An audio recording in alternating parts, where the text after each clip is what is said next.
when we're going to see the insider stories. I was actually talking to Kyle Lopez and Josh Thornton, who run Ether Games, earlier today.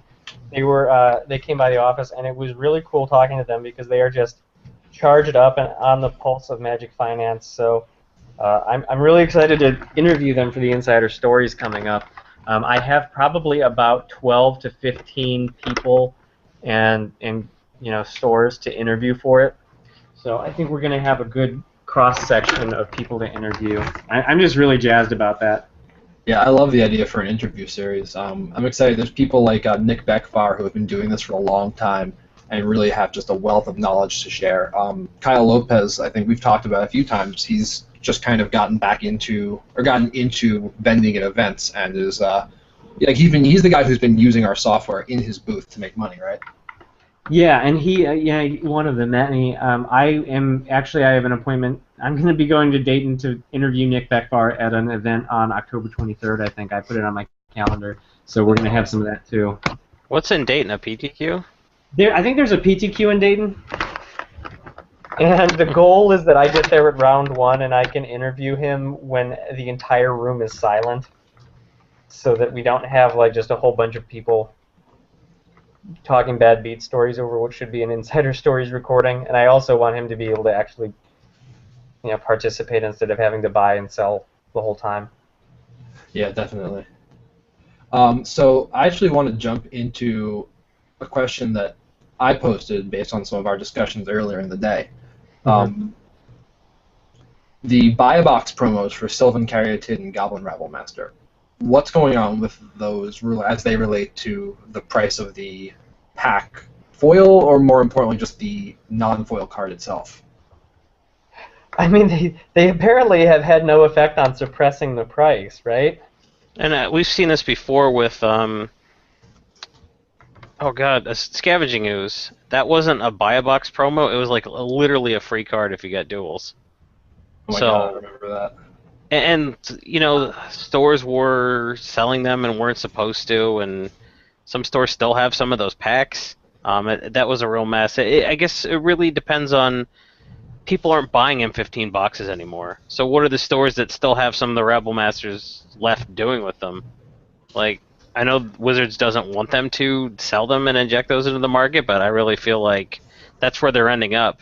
So the fact that there probably aren't a bunch unclaimed sitting on store shelves, meaning roughly all the Rabble Masters and Caryatids that we're going to get into the market are probably in the market at this point, and it really hasn't held those prices under $20.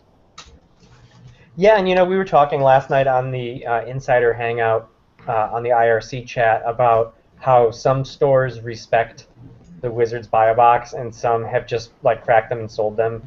And I suppose it's tempting when they're $20 bills sitting on your shelf.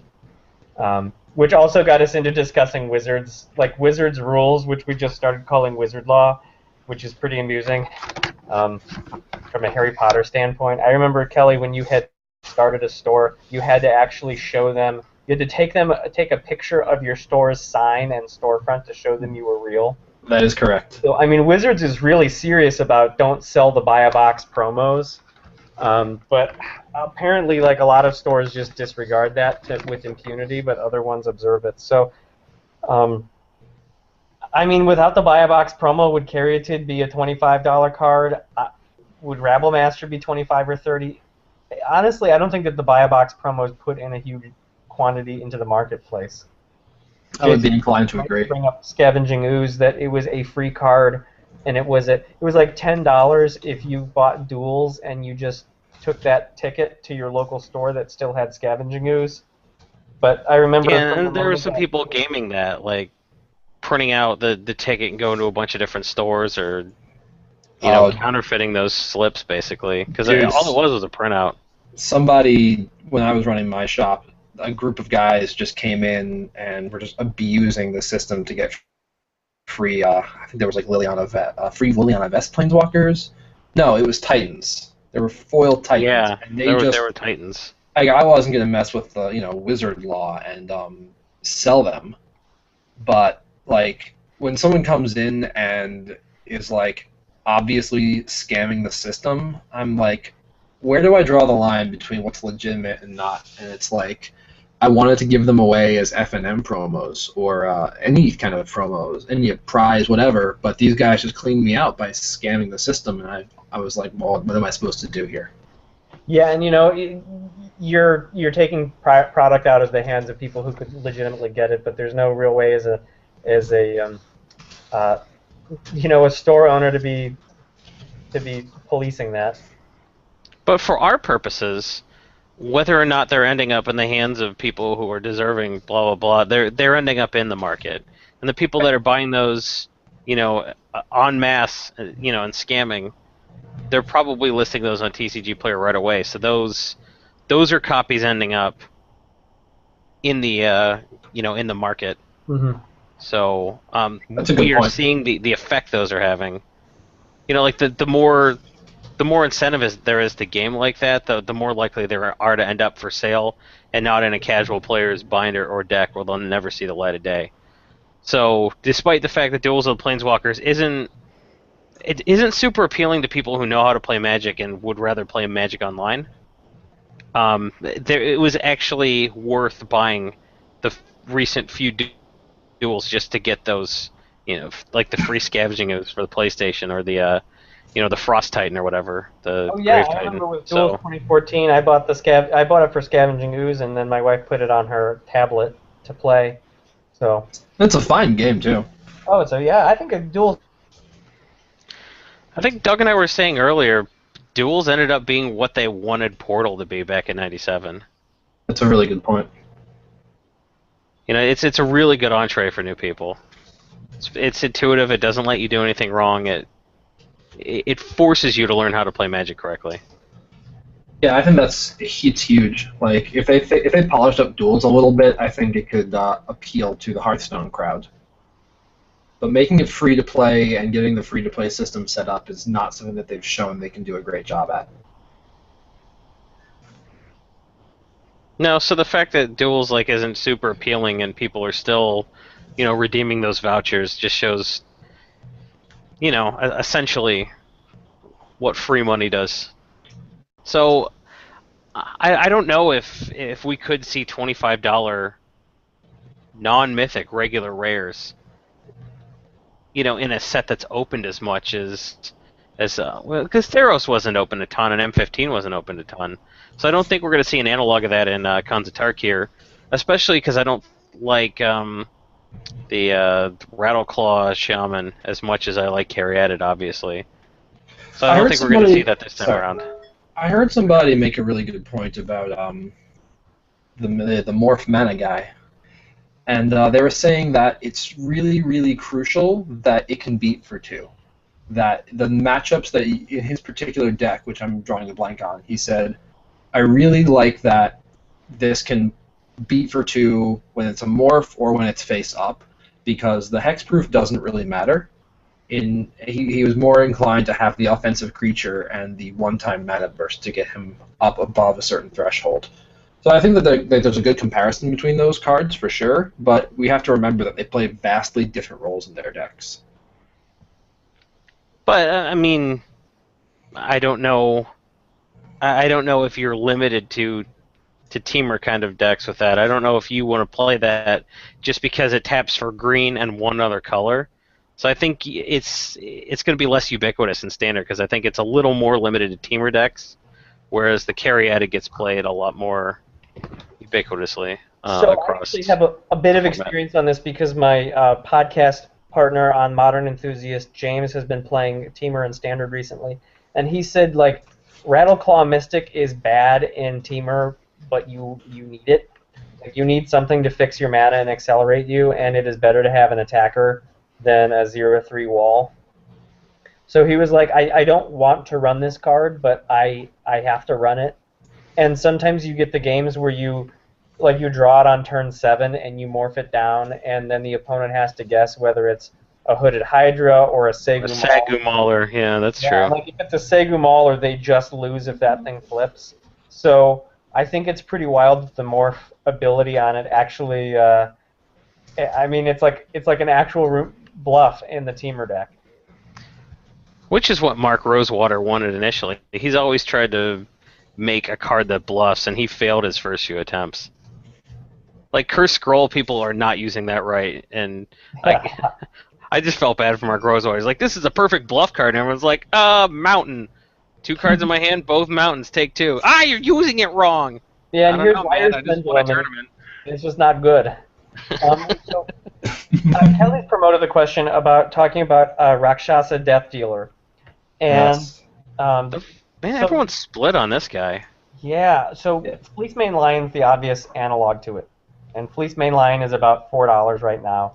It moved up a bit because the Abzan decks are playing it. So here's what Rakshasa Death Dealer is good at. Well, it can punch through any blockers in an Abzan Mirror ground stall. You know, if Elspeth or Hornet Queen aren't spamming tokens, then you will get past a Courser, and you will get past Caryatid and things like that.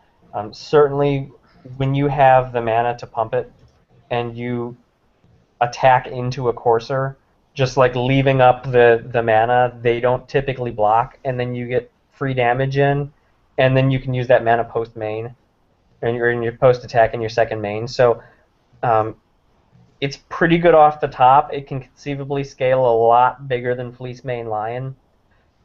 So it's got that going for it. I don't think it's going to be played in Sultai decks because that's not where they want to be.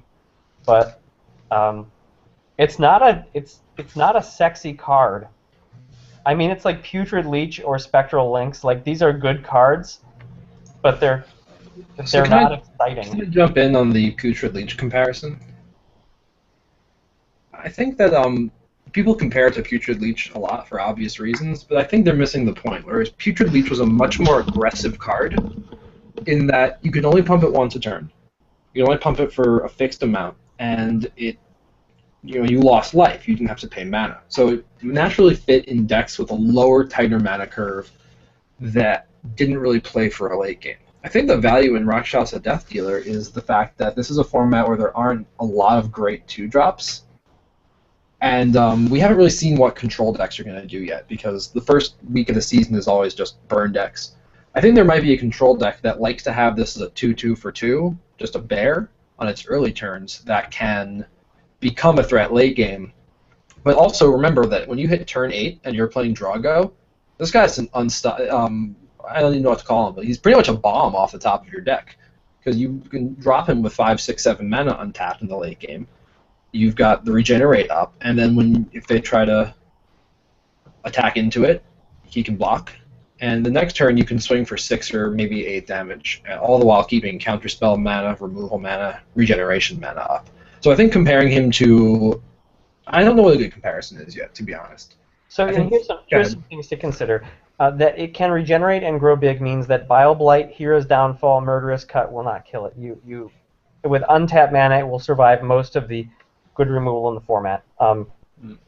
The comparison when it was printed was True Fire Paladin, which is red and white. It's a 2/2. It has vigilance, and it can basically fire breathe and gain first strike. So it's never going to die in a combat, but True Fire Paladin also did nothing when it was in standard. And people are saying, well, you look at that, it's not going to do anything. The format doesn't need a 2/2 fire breather. But I would also point out that True Fire Paladin was in red and white, and that there wasn't really a red and white deck during standard at that time that was very good, and also that's not exactly a creature that red-white wants. I think you don't run the creature that's awesome late game off the top as much as you might want that in a black-green deck where you have things like Courser, things like Caryatid, where getting to the late game is possible and highly, highly likely, actually. I mean, maybe this is a Lotleth Troll. This could be the card everyone wanted Lotleth Troll to be. It could be. Yeah, actually, that's probably the best comparison so far. But the thing with True Fire Paladin is, ignoring Vigilance for a moment, Ability A, strictly worse, because it doesn't pump Toughness. That's what gets it out of range of Bile Blight. Mm-hmm. Ability B, First Strike, lets it survive some corner case combat scenarios. Regenerate stops all the removal in the format except Utter End, pretty much, all the single target removal, that the Toughness pump can't. So I think True Fire Paladin is another one of those tempting comparisons that people will try to make, but it's another one of those not quite theirs. I think Lotleth Troll, though, Jason, you hit on that. let's talk more about the Lotless Troll comparison. Well, I mean, everyone was basically they thought that Zombies deck basically wrote itself. So when the spoiler was out, it seemed fairly obvious there was going to be some sort of Zombies deck, and Lotless Troll was going to be the cornerstone of that. What Lotless Troll wanted to do in that deck, in addition to being an enabler to get stuff in the graveyard and get your zombie crap going, Lotless Troll wanted to be your bear that you could make bigger and protect. So I see Savage Knuckleblade and I see Rakshasa Death Dealer, and it sort of harkens back to a type of magic that people don't play anymore, which was like the aggro control type stuff. You used your mana to keep your dude alive, and if he lived, you would play some stuff post-combat. So we used to play turn 1 birds, turn 2 troll ascetic, turn 3 GT, put it on the troll. Can you kill my troll? I win the game. People don't really play that kind of magic anymore, just because the cards they're printing just aren't really conducive to it. You know, it's almost like a fairies type card, because fairies was sort of the last aggro control deck that people played. Mm-hmm. So this is what Lotless Troll was, something that you could regenerate, pump, keep alive, do all kind of crazy stuff. It had more upside with the dumping stuff in the yard. But I really feel like you can play stuff post-combat if you have decided you're not regenerating or pumping this guy. He scales better late because with an empty grip and a bunch of lands on the field, your Lotless Troll's terrible. But with an empty grip and a bunch of lands on the field, if you top deck this guy, he's suddenly blocking a 6 damage creature and killing it. He's a must handle off the top. I think so. I think he's something you can stick early, but he scales into the late game because you can pump mana into him. Pump Knights historically have been good in certain formats. There was that Lorwyn block guy that got played in the Kithkin deck, because he had pro black and pro white, and he was a Pump Knight. So Stillmoon Cavalier. Yeah, Stillmoon Cavalier. That was a legitimate card. I really think that I'm being reminded of Pump Knights in the past and how sometimes they've been good, sometimes they've been not great. There was like Stromgulled Crusader or whatever and Cold Snap. That wasn't very good, but those saw only a tiny bit of play. So here's another question. We said the obvious comparison is Fleecemane Lion if you're playing Abzan. I remember I was talking with Bill Caminos, who came in second at Indianapolis at the IQ. The first weekend cons was legal, and I was talking with him and one of his testing partners, and it was like the Abzan mid-range decks, you have to have something that punches through, and they had actually figured out that what you probably want to do sideboarding is take out your Coursers of Prufix, because they gum up the board and they never get through.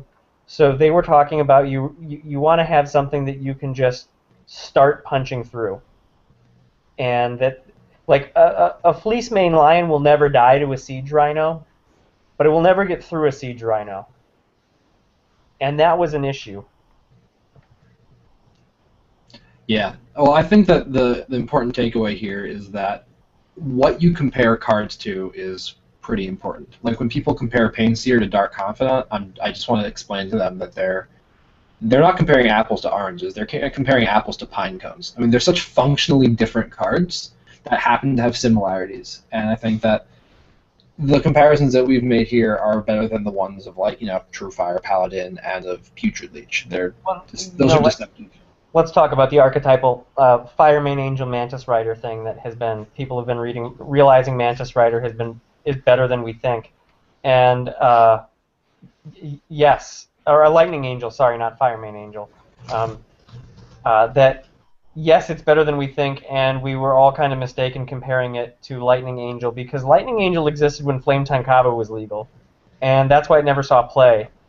And that's why very little stuff saw play that couldn't survive getting flame-tongued. And Mantis Rider doesn't have to deal with that. And we sort of forget that. We have a blind spot to why wasn't something played. Well, the thing with Lightning Angel is that, in hindsight, if you ask, would you take Mantis Rider, hack 1 mana onto its cost for 1 toughness, there's no chance that was... That's a very good point. point, actually. It's the only difference beside the creature type angel and the awesome RK post art. And sorry, that's not enough to make a card playable in standard. I mean, it's very hard for me to think of any card where if you told me for the bargain price of 1 more mana, you get another point of toughness. It's very hard for me to think of any card in Magic where I would pay that. Like Arcades Sabbath Universe. Everybody gets the castle. Yeah, for 1 more mana on Troll Ascetic, you get, Thrun. Mm-hmm. I wouldn't want a 3/3 if I can get a 4/4 for 4 mana. Absolutely, Yeah. So I think that's, if this format were different, if there was something that dealt 4 damage consistently, then the extra toughness might be worth it. But it's just so efficient for its mana cost that upping it to 4 and then comparing it to Lightning Angel is kind of a red herring. Mm-hmm. Well, we have a couple people wanted us to talk about Doomwake Giant, so maybe we can shift the discussion over to that. Yes, definitely. And then, Kelly, can you pull it up so that people can see it in Trader Tools? I'm on it.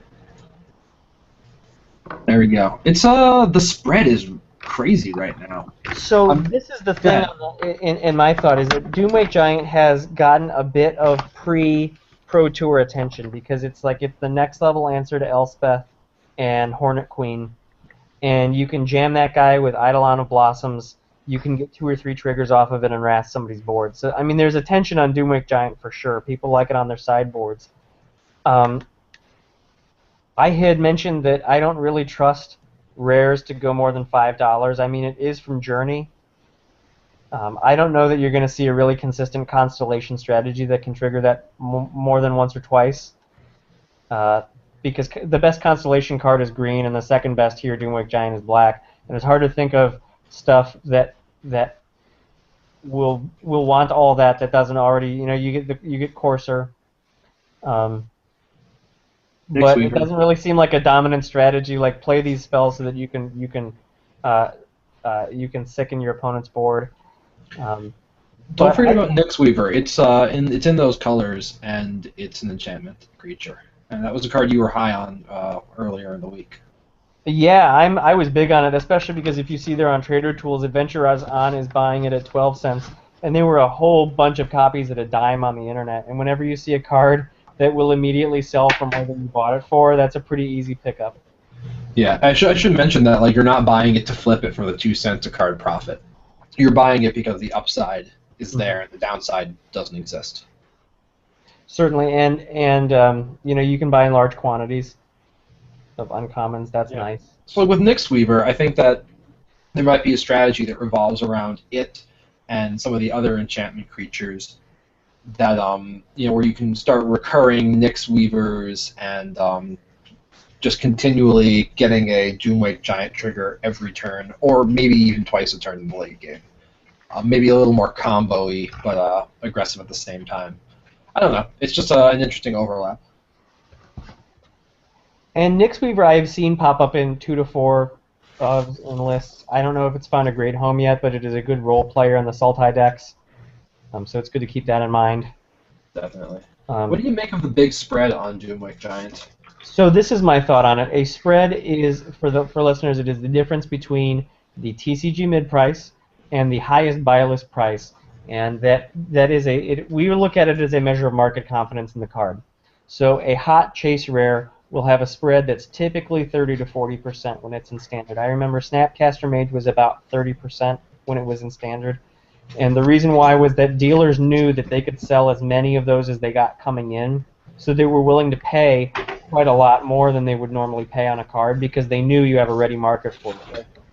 Plus, they knew that people that bought Snapcasters would buy other stuff, and they couldn't turn away a sale.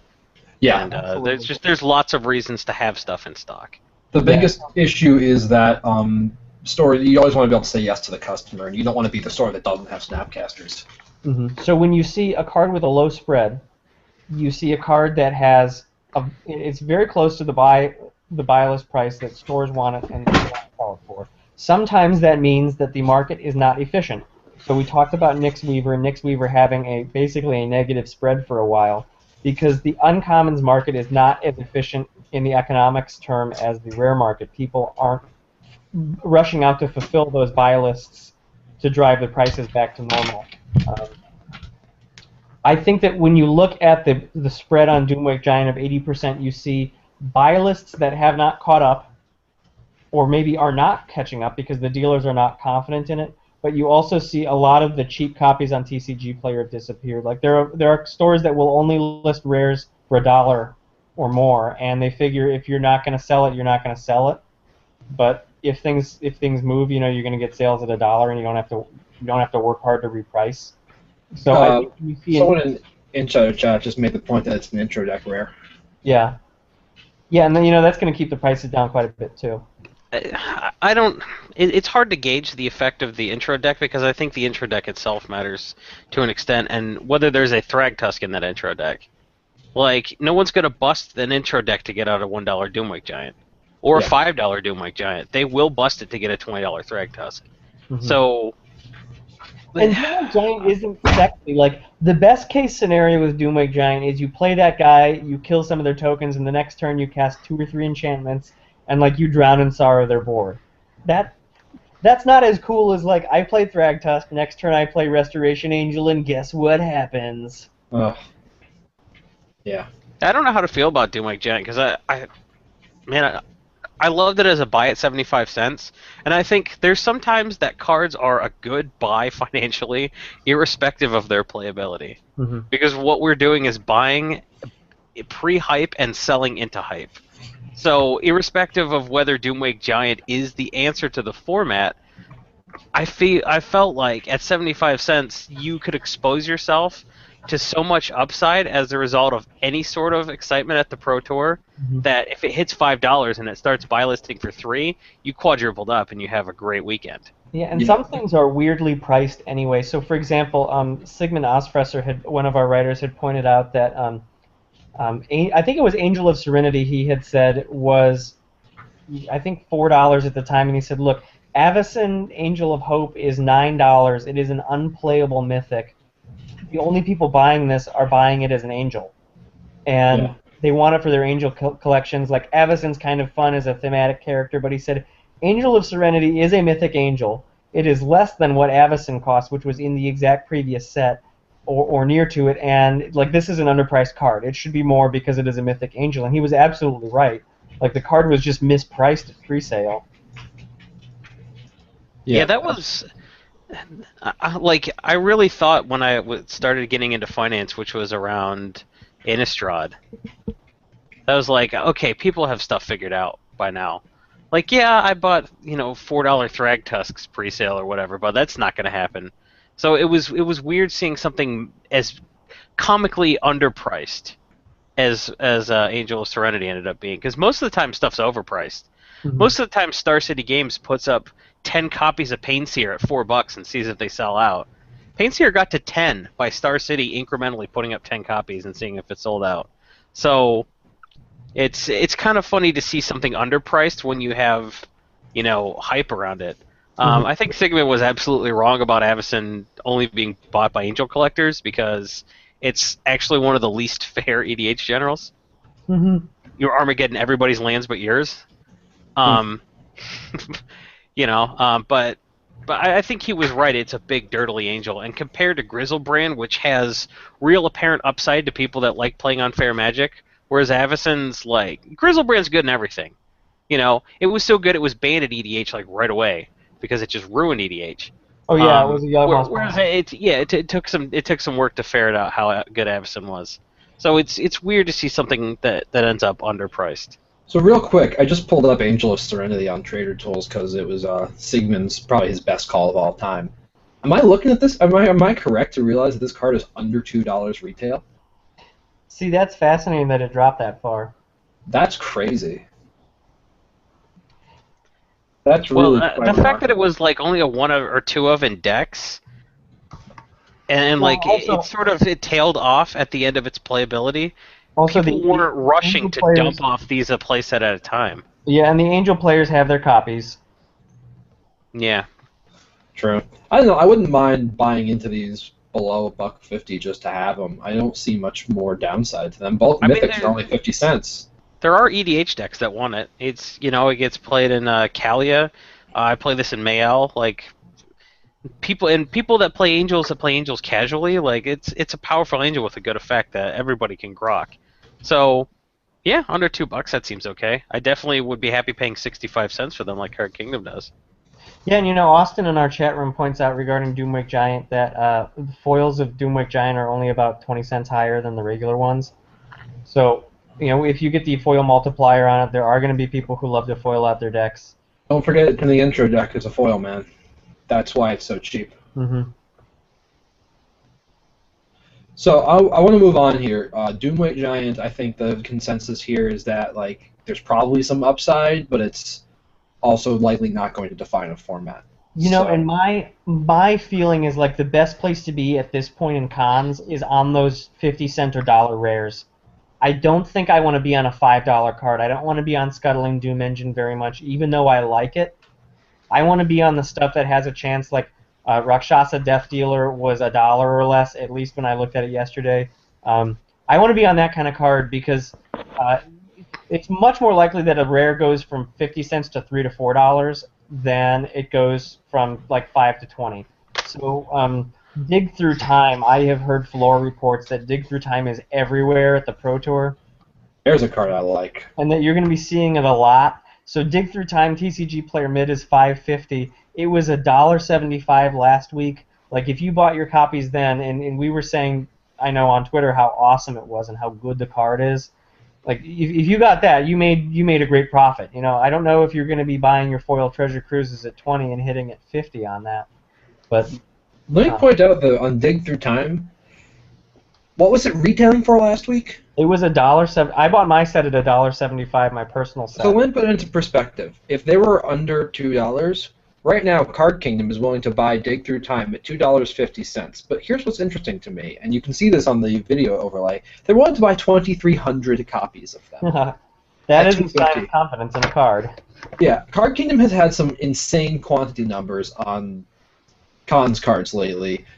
I don't know. It makes me think they picked an arbitrarily large but finite number. As opposed to we don't really expect to hit 10,000. Just put the number so big we'll never hit it, just so that we don't stop buying them because somebody shipped too many and we were gone for the night. So that's entirely possible. It seems so arbitrary that's probably just them gaming their own. But at the same time, that is an indicator of how much they care about buying consoles. Oh yeah, absolutely. They don't want to hit their mark and stop buying them. But what I'm thinking is 2,300 of them means we'll buy as many as you can find from us. And if they're willing to buy 2,300, I don't know of many individual actors that have that many cards. But when we segued into talking about this card, Doug was saying he didn't really like $5 cards as much as 50-cent cards. Well, so this is sort of has the Treasure Cruise sailed on this ship, on this card? Maybe. It depends on if it's a 4 of in half of the top 8. No, it's a $10 card. If it's this could be 2 of in two control decks. I'm not going to be buying this at $5 hoping it hits 10. I think you make your money and you're happy on Dig Through Time if you bought it at $1.75.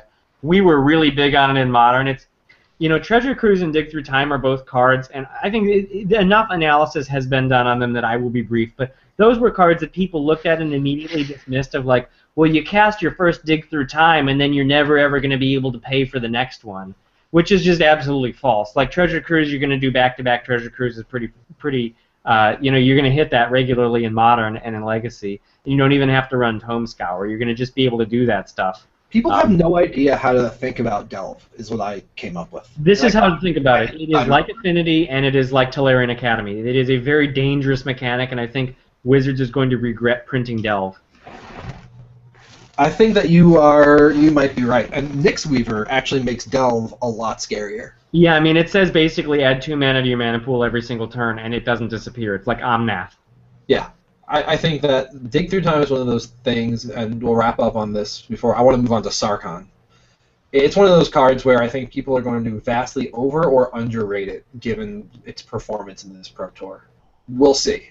I think that if you didn't buy in at the dollar or so last week, I'd be a lot more cautious about buying in closer to 6. Yeah, I wouldn't touch it at 6. It was phenomenal in Splinter Twin because you get to go find your Exarch and your Splinter Twin. Yeah. You know what I do kind of like right now is Necropolis Fiend, because I think if you are doing something kind of delvy, the fact that it's basically a Tombstalker that traded a power for a relevant ability. Mm-hmm. I think that card's super duper underrated, and it's like $1 right now. You know, as a It's less mythic, than I think it's $1. got real upside because So, Brad Nelson's big on Jason, the card. Necropolis Fiend is not a mythic; it's a rare. Oh, sure. Oh yeah, Yeah, I I'm see looking the at thing it. now. I mean, Yeah, I I feel still, like I just looked it up on Google and it looked pretty orange to me. Well, you know, if it's not a mythic, then that kind of I mean, sucks. at 80 cents though, that's a card. It's not going to be a 4 of, but No, it's probably not. but it's No. one of those cards that you could see hit $2 to $3. I mean, this is the kind of thing that I'm talking about. If not Necropolis Fiend exactly, then the 80-cent card that's obviously playable. Like obviously playable rares at under $1 are fascinating. yeah, absolutely. And we can No, actually pull up it seems like none of the players are willing to commit. Like the dealers don't have to raise their buy price because they're getting the stuff. Mm-hmm. And players are like just don't want to commit to anything, so everyone's watching coverage and waiting to buy stuff when they have a deck list. Yeah. Like a spoiler doesn't make as many people buy as a top 8 deck list does. Yeah, absolutely. A top 8 deck list is confirmation that there's going to be huge demand. Just while people net deck and copycat. So real quick, I'm going to pull up, while we start discussing Sarkhan, I'm going to pull up a list of the cheap rares in cons. So we have had a few people asking about Sarkhan, and I have my opinion. And the question we got asked was, when is the best time to dump them? But I think this is a bigger question than when. I think there's a lot to be talked about here. You know, and here's my lawyer answer on Sarkhan is it depends, which is a really crummy way to answer that question. But it depends on what you got in at. Sarkhan was like he keeps climbing, which is really nice to see. I think that's a $40 or $50 card. But if you got in on that guy at $20, I would get out of him right now. But Wow, if you why? got that guy at 30, maybe you hold it for quite a while. Because I don't see Sarkhan dropping below 30 in the next month or two. That guy's nuts. Yeah, he seems pretty... I think he might be the most aggressive planeswalker we've ever seen. Because there are in the original, like at the beginning of a new format, the linear strategies that are reliable often punish the cute stuff. The green-red devotion is one of those strategies. Sarkhan is a wonderful accompaniment in there. We have to remember that Stormbreath Dragon will at some point rotate, and that Sarkhan will be taking that place. And the 4/4 hasted flyer is a wonderful niche in Magic right now that people still want in Standard. Plus, this card allows Doug to talk about Flametongue Kevu some more. Oh, let me talk about Flametongue Kavu some more. Sarkhan also has a limited modern playability. He fights with Karanos as the slot for the big dumb 5-drop finisher that you play in Splinter Twin because your opponent plays Abrupt Decay.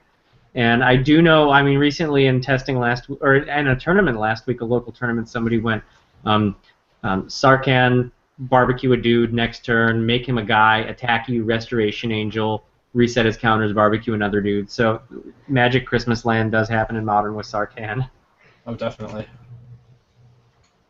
I feel like he's the kind of planeswalker that he intersects he's what every planeswalker should be from a financial perspective. Mm-hmm. First of all, he's a throwback, so there's been another Sarkhan planeswalker. He has the word dragon in the title. He's dragon in the title, he turns into a dragon. He passes the first planeswalker test, which is, can he defend himself on an empty board? Yes, he can kill any creature that could have otherwise probably killed him. The fact that his turn into a dragon ability increases his loyalty is, I think, that's what sells me on him, because turn 1 he comes down, he goes up to 5 loyalty and hits your opponent for 4. And he's also indestructible in combat. That little text in there makes a big difference. Then the thing is, next turn you hit him for 4 again. The turn after that, you can cash him in for his emblem. How much do we really want to spend on? How much time do we want to spend on this guy? Because honestly, the community's not really split on this guy. The community can't really decide what to make of Sorin. Okay, let's talk about Sorin then. I'm in a Twitter argument right now about. Well, it's not really an argument, but I'm in a Twitter debate about Sorin right now. I kind of think he's terrible. I realize it's not that I don't understand the arguments people are making in favor of him. I think people have blinders on, and they want him to be the old Soren too much. Like, I like the fact that he has a temporary anthem, but he does nothing to make sure that he can expose himself to the upside of his plus ability. So his plus ability is you make that temporary anthem, and it lasts until the beginning of your next turn, so you can basically buff your blockers, which is relevant. It's one of the better end of turn anthem effects they've printed. But the fact that his minus makes a creature, and rather than his plus, which is what we saw in the old Soren, I think is a gigantic liability. And the fact that you have to be playing creatures, because he doesn't make them. He's not making a bunch of creatures, and then you're like, all right, I'll get an emblem like the old Soren. So control decks really want his emblem. You know, his emblem is very good in control decks, but you're pumping his +1 for nothing in a control deck because you can't minus him to make a dude the turn you lay him down unless you are already winning the game, because ankle shanker or something's just going to come and kill him. So he seems like a really clunky card. I realize how good his ultimate is, but I just don't think he has a deck. His ultimate is that good. His ultimate's fine. Oh, it seems it's very miserable. His ultimate is the Abyss, but like what you were saying, he doesn't make creatures and as his primary. That's a backup plan. Because I don't want to pay 4 mana for a pair of 4/4 flyers. That's not, or 2/2 flyers. I'd pay 4 mana for 4/4 flyers all day. Mm-hmm. Like he should be the top end of an aggressive token strategy, where you're okay if you get in for 1 hit with +1/+1 lifelink. Like that's the criteria I see. The token generator right now is Hordling Outburst, and that's not in the right colors. Exactly. Well, it puts you in Mardu, and it's not like Mardu now is harder than like Orzhov was in Innistrad with the mana fixing we had then. I feel like we should, at this point, just stop evaluating cards based on their colors and just evaluate on pure synergy, because the mana fixing is so good in this format. Like, yeah, you'll hit some speed bumps, but like just because the Hordling Outburst is double red and this guy's white-black, we have so much mana fixing we don't even care. You know what I'm surprised that we haven't seen yet that we're used... What's that? Like, we're used to seeing a 5-color deck by now. It'll happen. Totally. Every time the mana is this good, and there are so many like tricolored spells that are amazing, this set has got a Cruel Ultimatum. What is it, though? I was looking for the Cruel Ultimatum. Is it empty? I don't really know. Maybe it's Empty the Pits. I'm not really sure what it is. Villainous Wealth for X = 5 is a pretty good spell.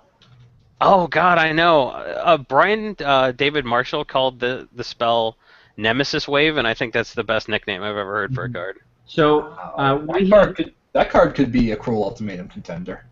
Oh yeah, it's very good when you hit it, when you resolve it. Here's the thing though, and this goes back to one thing we were talking about earlier. I've gotten a couple people who want us to talk about Temur breaking out, and the Force Spike that turns into a counterspell, or a negate rather, is really good. And you also have Disdainful Stroke, which counters something 4 or greater, and those are both very good. What's the name of that 1 mana counterspell? I'm drawing a blank. The Force Spike that turns into a Disdainful Magic card? Well, I can't believe I'm just totally drawing a blank on this. Let's type counter and ferocious into Google. Anyway, I've just embarrassed everybody in the world. No, like, I'm so bad with cards. Anyone that listens to Brainstorm Brewery knows that I just draw blank on card names all the time. And we cut, like, huge pauses out, and it's still apparent that I blank on card names. Yeah. So while we're figuring that out, I want to talk about Empty the Pits for just a second, because I think that ignoring... I wrote this in an Insider Alert a little while Adamant back. negation. Ignoring the quad black and the mana cost is something we can do because of Urborg. And this is the kind of card where you consider it a 4 mana instant, and whatever extra mana you have above that is just gravy. But I feel like there is a deck that uses early drops like Nyx Weaver to stock the graveyard and to stay alive. Maybe even uses the Fetch Land and Courser engine to populate the graveyard more, and then do a bunch of stuff, maybe counter some spells, play some removal, because Black's got all the great removal. And then once you've traded 1-for-1 with removal, maybe gotten some 2-for-1s with Bile Blight or whatever, you end step Empty the Pits for X = 6 and just crush them on your next turn. And then maybe you untap and play Sorin and get another few points of damage and a monster life swing. That could be the use case for Sorin, and that could also be the use case for Empty the Pits in one deck. But I don't know. Now here's another part. The blue-black control strategy is it's very greedy with Delve. We were playing some test games online earlier today against those sorts of decks. So they'll be like, Murderous Cut Your Guy, Divination restock, Hero's Downfall, Jace's Ingenuity restock, try and jam an Ashiok, try and protect it. They have to spend a whole lot of mana, but they typically always have an answer, but they don't have a great closer, which brings me to Pearl Lake Ancient. We have gotten some tips that this is at least appearing on sideboards at the Pro Tour. I love this card. There'll be people trying these kinds of control decks, and Pearl Lake Ancient is a dumb, obvious, stupid solution to the mirror, but it gets the job done. So, Pearl Lake Ancient, I had bought a couple sets earlier today at 99 cents as a mythic. This is something I'm going to be watching. That guy's a mythic? Yeah, wow. Very low downside on that guy at $1. I mean, you look at it, you can buy list it for 75 cents, so the spread is only 24%. I mean, if you're listening now and you really feel like you got to get a taste of the finance and speculation game, pick up your set of Pearl Lake Ancient now, because you'll spend $4 and then you can sell them for $3 if you have to. There's almost no downside because it can't go much lower than it is right now. Absolutely. So I really like a low risk spec, especially if you're just getting started. This is a great small bankroll spec too. Like, we have a lot of people who go, "What can I do with $20?" And the answer is not much most of the time. But this is the time where $20 gets you a couple playsets of this guy, and you're not exposing yourself to the downside of like what happens if this doesn't go up. Your maximum loss is 25%. Yeah, and here's another quick point too. Alex Combs asked, "What should I be picking up on MTGO?" When we had asked our one of our resident MTGO geniuses yesterday what we should do with this Pro Tour, and he said, "Look, a lot of cards will spike for maybe 48 hours tops on Magic Online, because this is a release weekend, so there's going to be a whole lot of cons being open this weekend." He said his advice: stay away from cons. M15 boosters are going to be where it's at right now. They are at a pretty low price right now. I think he said they were about 2.25 tickets, and their expected price should be back up around 3 to 3.5 in a month. So those are a good pickup right now, but it's one of those counterintuitive things about how sometimes the Pro Tour isn't going to affect Magic Online at all, or maybe it's not a good time to be buying in. So it's very volatile, is what I'm hearing from. Yeah, and that's why, I mean, if you want to get in on Magic Online speculating, absolutely you got to give like the insider service and our insider forum on Magic Online a try, because I defer to the experts on this. People like Matthew Lewis and people like Sylvain Lehew are very, very good at this, and they understand it in a very intuitive way about like the booster pack cycles, for example, and what release events do. And M15 could go up a whole lot in value this weekend because of Hornet Queen, because of Scuttling Doom Engine, because if Rabblemaster is in everything, Rabblemaster could potentially hit 30. So the value of an M15 pack on Monday will probably be, to some degree, higher than it is right now. Yeah, definitely. Did we want to talk Teamer? Teamer, so I have been impressed by Savage Knuckleblade in ways that I did not expect. Like, that guy's still good on later turns than turn 2. The Get Bigger thing is pretty good. It punches through a lot.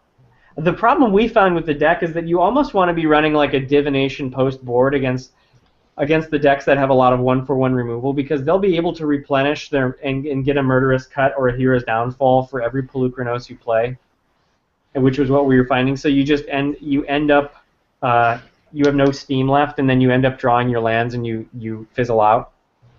Well, when I saw Savage Knuckleblade, I'm sorry, I couldn't hear you were talking. Guy that raids to become a 3/3 when he attacks, and that is a really good early game drop, because like this format is defined by Death Touch, I think, because there are just really big dudes. So the curve looks nice. Yeah, Death Touch is surprisingly relevant right now. I was not also expecting relevant that at is all. this chat's kind of weird. I can't hear when you guys are talking. Has that just started, or has that been going on? No, that's been going on. I just like when I launch into something, I have to guess nobody else is talking. So if it sounds like I'm being a dick, it's just like it's kind of how the platform's working out. Usually you're an So intentional jerk. yeah, what I was saying earlier about the kind of Magic that doesn't get played anymore, I think the guy who wanted to talk about Teamer brought up Adamant Negation and God, what's the other one? I forgot the other one. The thing There's encounters Stubborn something from Smile and four. Disdainful Stroke are the two cheap counter spells. Yeah. Um. You know the thing about that is you kind of want some. You don't need the divination if you're countering their 1-for-1 removal and keeping your guy alive. Savage Knuckleblade is so easy to keep alive, Mm-hmm. and he has so much upside. Just pumping mana into him. So like you can play your aggro control. If you played just a Savage Knuckleblade and never played another creature the rest of the game, you can kill them fairly easily. So we had actually one of those experiences playing against one of those grinding control decks earlier today, and the guy had to blow a Bile Blight, Hero's Downfall, and Murderous Cut to kill one Savage Knuckleblade on the stack at once. And then your hand fills up. Mm-hmm. Your hand fills up while he's doing all that crap, and then you lay a Sagu Mauler, and they go, oh, well, GG. Yeah, and Saga Mahler got brought up. Somebody wanted to talk about that. It's $1.50 now. It's been a boring card since day one because all it does is trample and hexproof. And I mean, it's kind of like, we had this card. It was Simic Sky Swallower. So it seems boring on paper, but it's a really reliable card. And it's like when you are running that gambit of is this a Morph Rattleclaw Mystic or is this a Sagu Mauler, that's something that is terrifying for control players. I don't know, man. The best tech I ever saw in Magic probably was a player from Michigan named Jason Blackwood put Simic Signet into Blue-Red Tron back in the day so he could summon Simic Sky Swallower. Wow. In a Blue-Red Tron deck. Like, nobody saw that coming. Because I think that the deck was running Kega at that point. And Kega's good, but like everyone was running small, shitty creatures back then. So, like, your Kega would block Moloku, and then you would just get murdered by tokens. Versus the Simic Sky Swallower, like, just houses those Moloku decks. Oh, absolutely. So, I don't know if that's what we're seeing now, a similar thing to that, but I think Sagu Mauler has always been a card that a lot of people were really high on. I was kind of not very bullish on it at first because I just wanted to be doing Knuckleblade shenanigans, but you definitely need a Curve Topper, and I was like, oh, well, you got Pelucranos. But I think Sagu Mauler definitely has a place, and we were talking about the Rattleclaw Mythic shenanigans, where, is that a Sagu Mauler? Is that a late top deck Rattleclaw? What is it? So I think Sagu Mauler, even at its current price, has some upside. I think there probably will be a Teamer deck just because maybe that's optimism on my part because I really want someone to attempt the old style of aggro control. Yeah, stick a Knuckleblade, then protect it with counter magic. Yeah, there was a deck that was blue-green back in Urza's Saga called Control, which ran Mana Leak and Albino Troll. Yeah. The same sort of idea, like run out a big dude and protect it. I mean, Sagu Mauler makes an opponent, like, if you have 5 mana and they have 5 mana and they tap low to play Jace, and they tap themselves out of being able to counter your stuff, they will just lose to a Mauler coming into play. And that's terrifying. Yeah, that card's crazy. Yeah, and I think, the thing is it's boring. People look at that and they're going to say, I'm not going to pay $5 for a card that just has Trample and Hex. It's a slightly better Terra Stomper, come on. Yeah. Oh man, Terra Stomper. Yeah, that card went up for no reason. That shows that, like, Terra Stomper went up because people on Reddit are bad at finance. That's what I think. Yeah. Wow. I'm just looking at Sagu Mauler and thinking about you're going to play that in decks with Rattleclaw Mystic, and we haven't talked about the fact that the morph dynamic is going to add value here. Because if you flip that Mauler with its hexproof, you're countering a spell. And you're blowing them out with a 6/6 Trampler. But if they target your Rattleclaw Mystic thinking it's the Mauler, like, you can run that late game bluff all day long. And here's another crazy thing about Sagu Mauler, is it dodges Disdainful Stroke when you morph it. So your opponent can't even counter it. Like, if you have 8 mana and you draw your opponent, you roll out that morph, your opponent, if they're playing like a blue-black deck, they have to stop that morph because you can flip it into Sagu Mauler in response to anything. That's a really good point. When you morph it out, it can't be stroked away. So having that as a late game 8 mana gonna roll this thing out is pretty good. Yeah. I don't know that I want to be buying them at $2. I don't think I do. Straight 50%.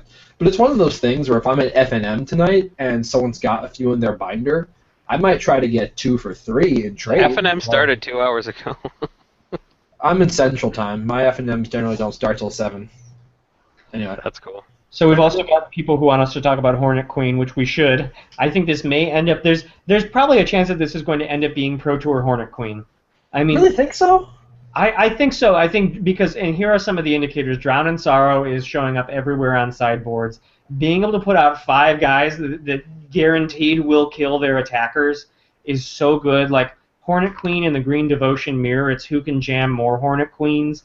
Abzan Reanimator is running whip so that they can whip back a Hornet Queen. Like, this card has a lot of stuff going on with it, and I would kind of rather have a standard format or Pro Tour defined by Hornet Queen than defined by Nettle Sentinel, if you know what I mean. Yeah, definitely.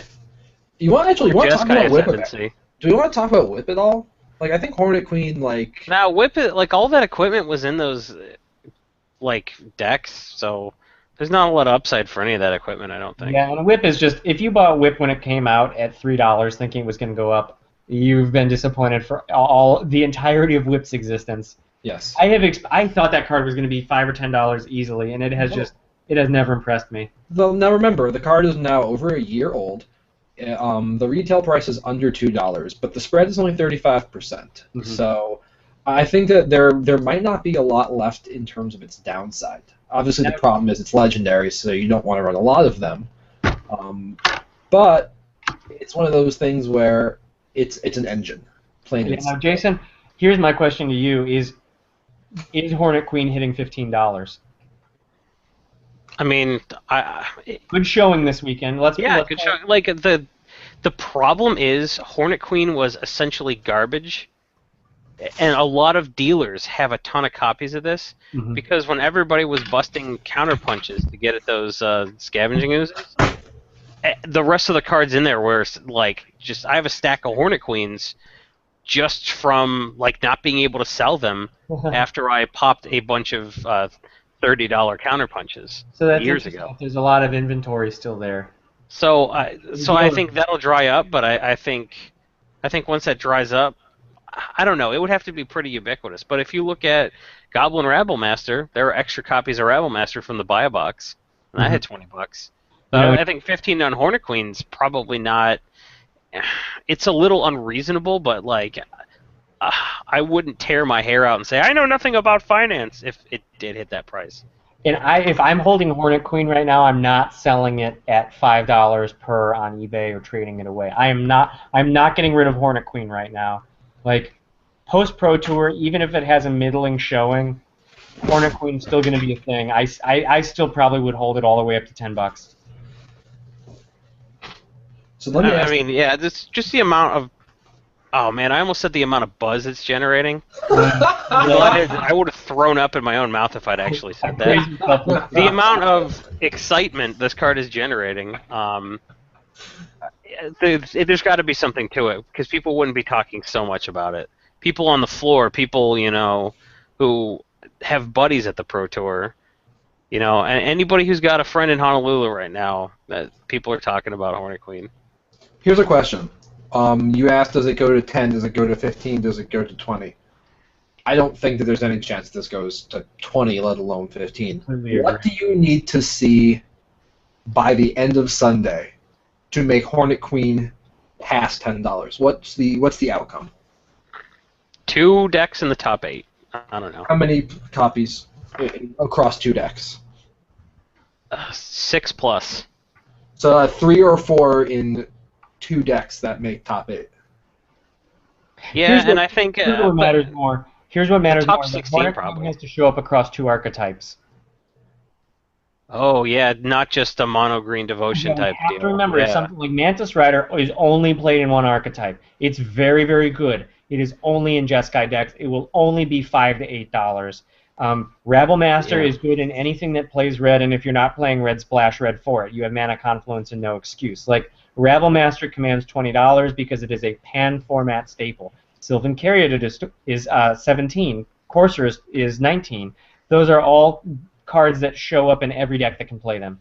And Hornet Queen does not. It has no place in a Teamer deck, for example. It is very good in Abzan, it's very good in Mono Green, but you've got to see a strong showing on both of those decks, I think, in the top 8 to see Hornet Queen really go up. You know what we expected to see, and we haven't? A deck that could Chord of Calling for Hornet Queen.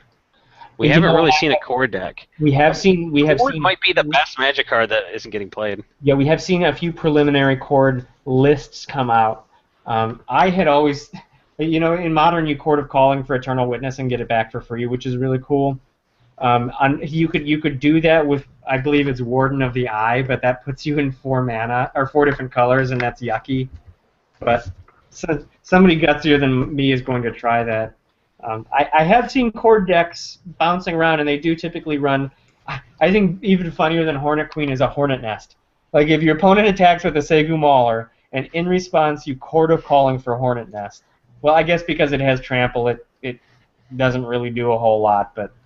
So can I point out that Chord of Calling, the M15 version at least, is literally at an all-time low? I mean, that's not super surprising. It really underperformed. Well, I don't know if a lot of people have been keeping up with it. Like, people don't necessarily realize that this thing has dropped by 40-ish% since pre-sales. I don't know if you guys caught my insider email about Onslaught fetches a while back. I had the 2-4-1 principle on that, and it is just delightful and scary to see it play through again. Here's the principle. A card, before it is reprinted, if it's a chase like Chord of Calling or a fetch land, it is worth, Chord was worth $30. It is the Ravnica, or the original Chord of Calling, has dropped to, I believe, $15 now. Kelly, you can pull it up and prove me wrong. And the new one is $7.50, which is nearly an exact ratio of 4 to 2 to 1. See, $15. Yep. So it is a nearly exact 4 to 2 to 1 ratio, and this proves up with reprints of chases. Chord of Calling, the original, lost half its value.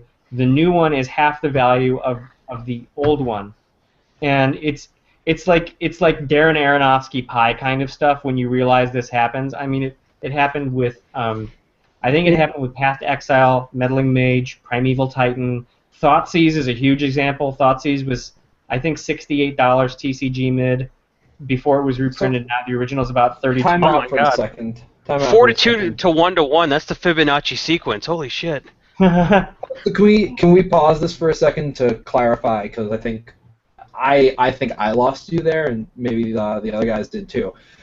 4, 2, 1, 1. Is that the rule? No, it's 4-2-1. 4-2-1.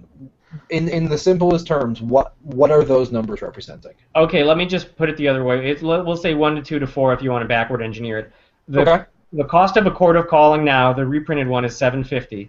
The cost of an old one is 2 times that, so it's $15. The cost of the old one before it was reprinted was 4 times the cost of the current reprint one, so it was $30. So you can do the math from both sides, and you can figure that if a card is reprinted, the original copy will lose half its value, and the new one will retail for a quarter of what the previous value was. So let me say Thoughtseize. Thoughtseize is $17 now from Theros. It was $68 when it was in Lorwyn. The Lorwyn copy dropped from $68 to about $35, nearly exactly half, and the new one is half of the old one's original price. It's I hope you followed along. I hope people who are listening followed along. Okay, I think I've got it, and I'll try to explain it back to you to make sure I didn't screw it up. So, a card is worth some amount of money, and then gets reprinted. The original version, like before the reprint, drops by 50%, and the reprinted version is worth half of what the original version is worth now. So, for the amount of money I could have paid for one Chord of Calling pre-reprint, I can buy a playset of new ones, or 2 old ones. So, is that accurate? Yeah. And that bears out across. Does Mutavault? Does that work for Mutavault? Is there a price threshold where that breaks down, like anything under $10 or? You know, we looked at the banner cards because we originally did this research for the fetch lands. So we looked at the other banner cards that were reprinted. I haven't looked at how far it breaks down into like the little stuff. Like I don't think it wasn't. Honestly wasn't worth my time to look at Nantuko Shade.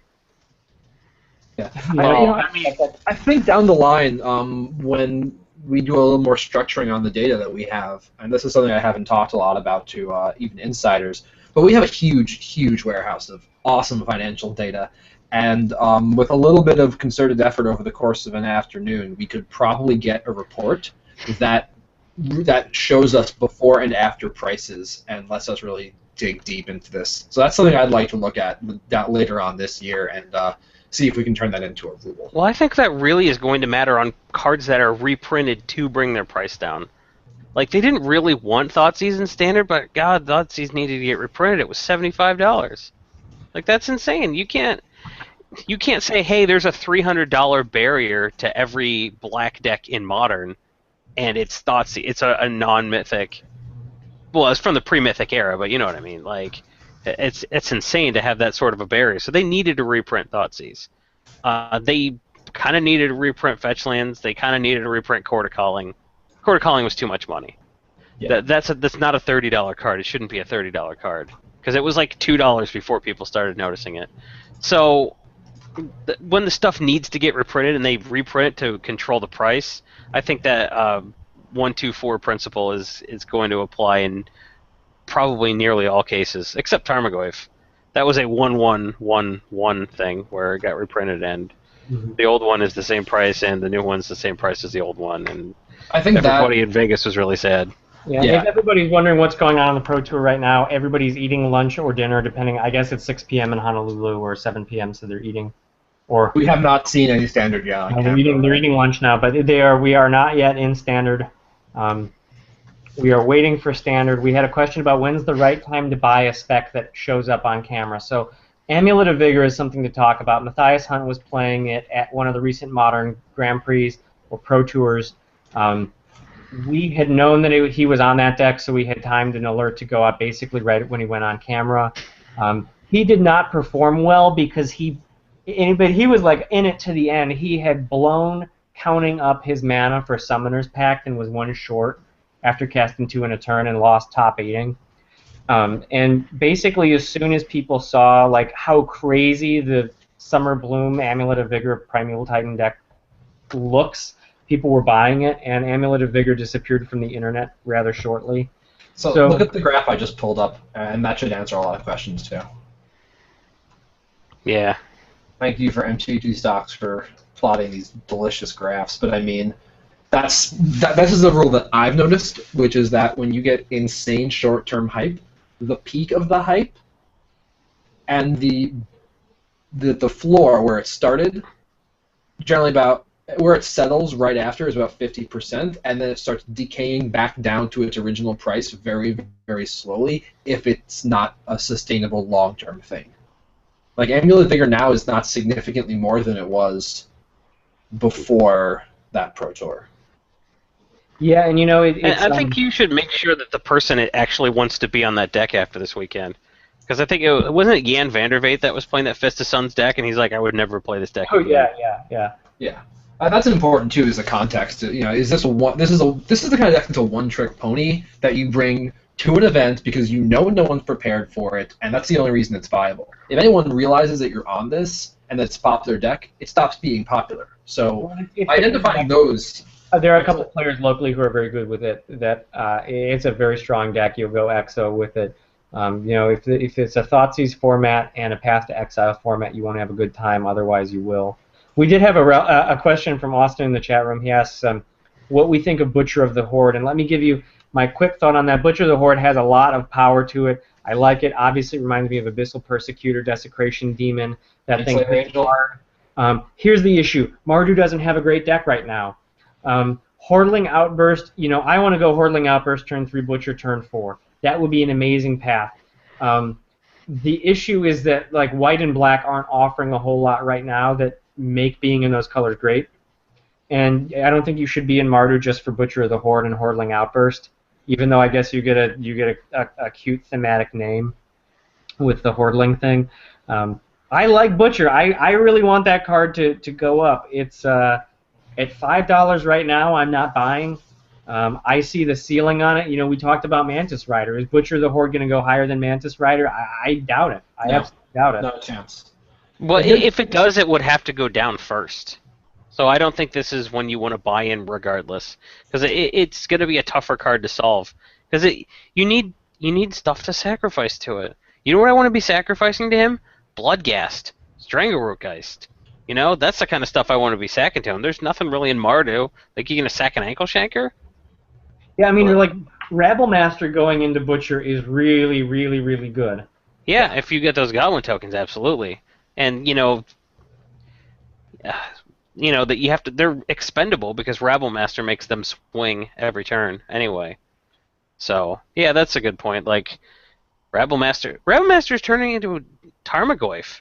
Yeah. My God, everyone's like, hey, take Mono Blue Control and add some Rabble Masters. Call it Mono Rabble Control. Well, and here's a real weird question to ask about Butcher the Horde too. Is a 5/4 flying haste life linker with vigilance playable in Magic, in Modern or in Standard right now? And undoubtedly. It may not be that easy of a question, because if you're attacking with that guy and the opponent has like a 9/9 Genesis Hydra that just flipped into a Pelucranos, then there's like not a whole lot you're going to be doing about that thing.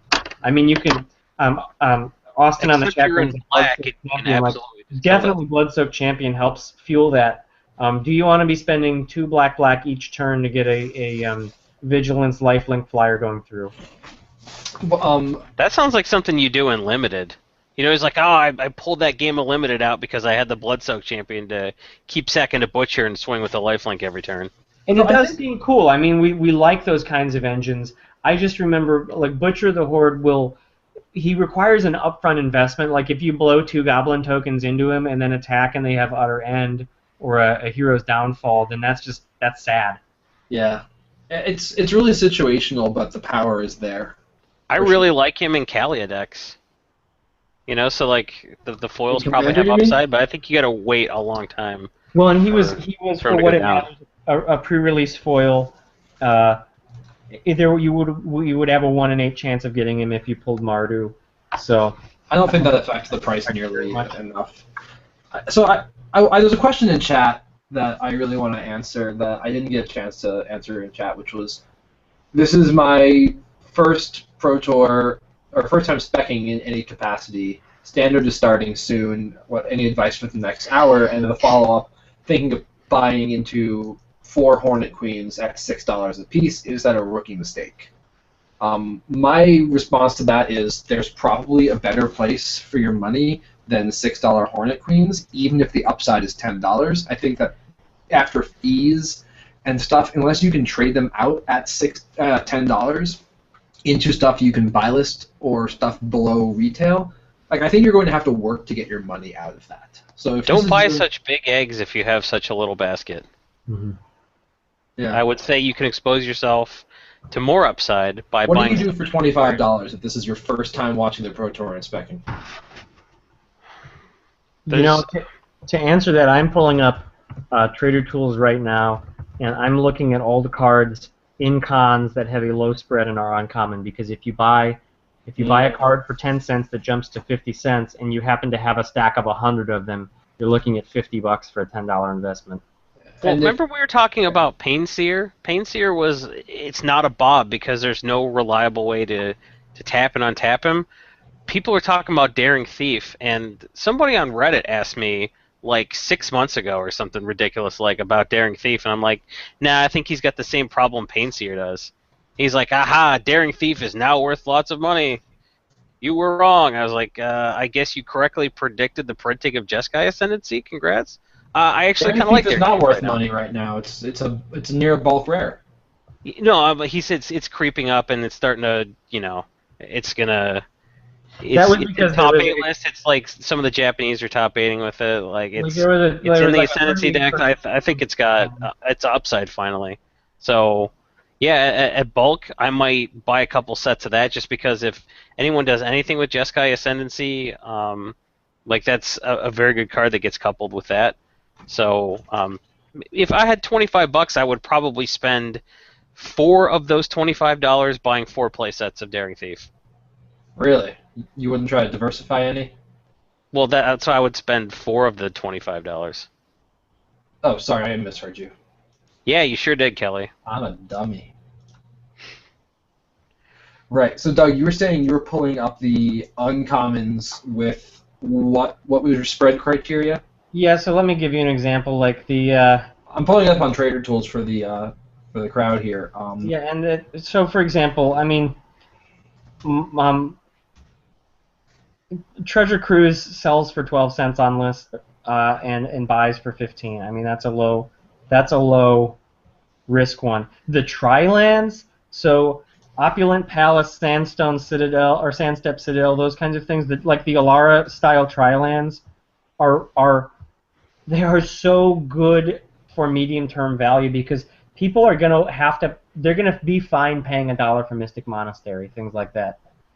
You know, those Shards Tri-Lands were like one of my first MTGFinance calls ever. I was when Evan Irwin interviewed me in 2009 on the Magic Show, I was like, these Tri-Lands are under $0.25. You just take it as many as you can, and they did. They ended up going to $1.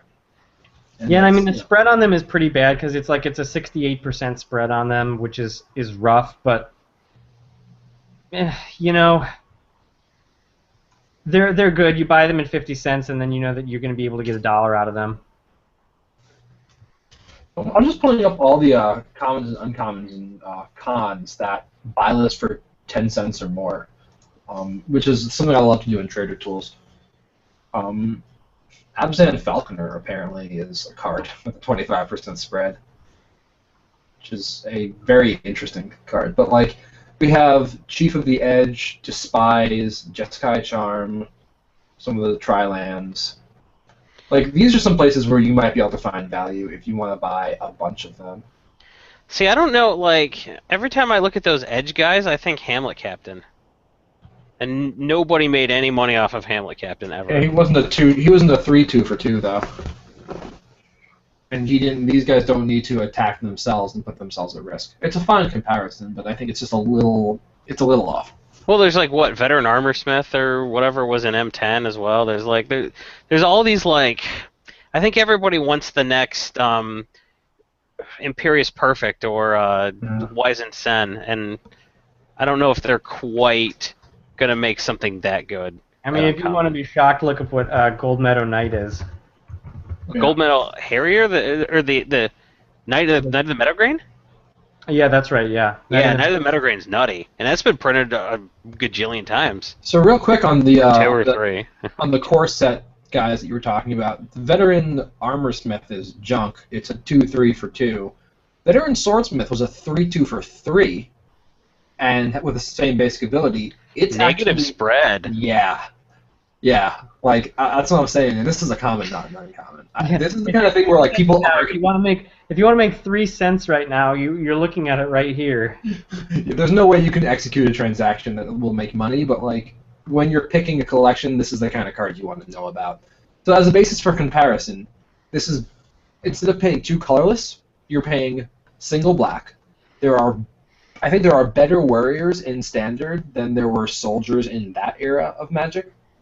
And since we've got this tricolor theme going on, the double color doesn't really bother me. I'm just, this is a few years old, but it's got a similar price tag to a current uncommon that you can probably pull out of draft reject piles. That's just what I want to keep my eye on. I don't think it's going to make a good showing here at the Pro Tour, but I think it's something that people should be aware of. No, but we're talking about like stuff for you can pick off draft tables, and I've definitely got boxes of long-term holds of stuff I just found for free that I know is going to buy list for like a dime or a quarter in the future. And if you have like 100 of those, it was worth picking them up and not throwing them away. So I don't know, the Edge guys could get there, but every time I see a Hamlet Captain and I look that up on Trader Tools thinking like it's going to be worth buy listing, I'm always sad. The Edge guys, they do have the advantage that it is a Watch Wolf. It is a 3-2 for 2, the guy who bumps power. And that's aggressively costed. Yeah, I think that the Chief of the Edge is... You can probably ignore the 2-3 guy unless you need a critical mass. I would ignore the 2-3 guy. But for example, I think Horde Hordling Outburst makes warrior tokens. No, I don't believe it does, actually, because that's too good. But there are some things that make warrior tokens that are relevant. I like Hordling Outburst. They're not warriors. Hordling Outburst is a card that's on the watch list for me right now. There's no buy list price on it, and it's one of the best goblin-making token cards ever made. Krenko and Perforos decks in EDH love to run these kind of spells, and I think foils of this were... I got every foil Hordling Outburst I could get at the pre-release. I had seen that for a while, at least, they were only $1 on TCG as foils, and I think that's a miscosted, undercosted card. I'm going to look it up right now. I mean, who's thinking about that kind of thing right now, though? Which card? Hordling Outburst? Foil Hordling Outburst. Wow, okay. Because I think it's more likely to impact EDH than it is standard. I could be wrong. There's no buy. We don't have any buy prices on it right now. So the foil median price is $250 right now, so it's gone up a bit. That sounds about right for someone that's seeing zero play. And that's not uncommon. Yeah, again, that's another card where if you can get them really cheap, I don't know if they're going to make a showing at the Pro Tour, but like it seems like it's on a different power level than a lot of other cards that have been printed like it at its current rarity. Well, I mean, it's one more red mana and one more goblin than Goblin Fodder or Krenko's Command. Yeah. But I mean, that's what you want. That's 6 damage with a Perforos. That's what it is. Mm-hmm. Wow. Yeah, that's very true. Yeah, like a lot of the Perforos EDH decks are just a Krenko deck. You know, you somehow hope you get Krenko. You're playing Nora the Wary, and you're just playing stupid. Make a bunch of tokens, and then Perforos is great for pumping them. So let's actually let's move away from this card because I think there's a lot we need to see about it. We had a question about Crater's Claws in chat. Crater's Claws is the fireball that gets a little bigger if you have Ferocious. We have had history of burn spells getting to be $5 or $10 in standard. Banefire and Demon Fire both were up there. I think they have to be uncounterable to get that be worth that much money, though. Yeah. You know, I don't know, because you know it's not like Demon Fire's competing with it because we only have one that's legal in standard. Mm-hmm. I don't know if this is just ancient history at this point, but I remember D2 Fire was a non-zero amount of money, but that was back when Magic was bad and old and overcosted. That was back when you could play foil and thwart in standard. Get 2 Fire was, playable as an instant was worth it. Crater's Claws is good because it can be a shock if you need a shock. Mm-hmm. And here's another thing too. We had found this out again in testing was that if an opponent has a Planeswalker out and you want to avoid Disdainful Stroke, then you can X equals 2 on that, and you can still deal 4 damage to kill a Planeswalker or pop a guy away, and still avoid that counterspell. Nice.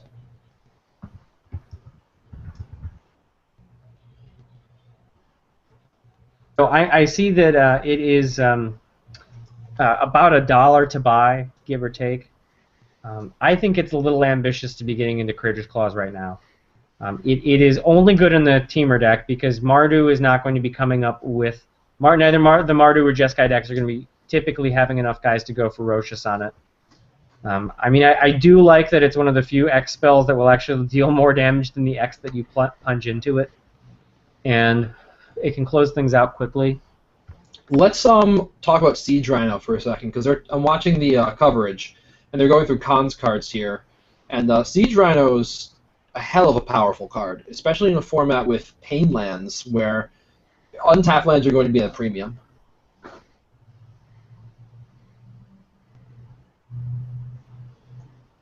Well, Siege Rhino is going to be... I like Rhino.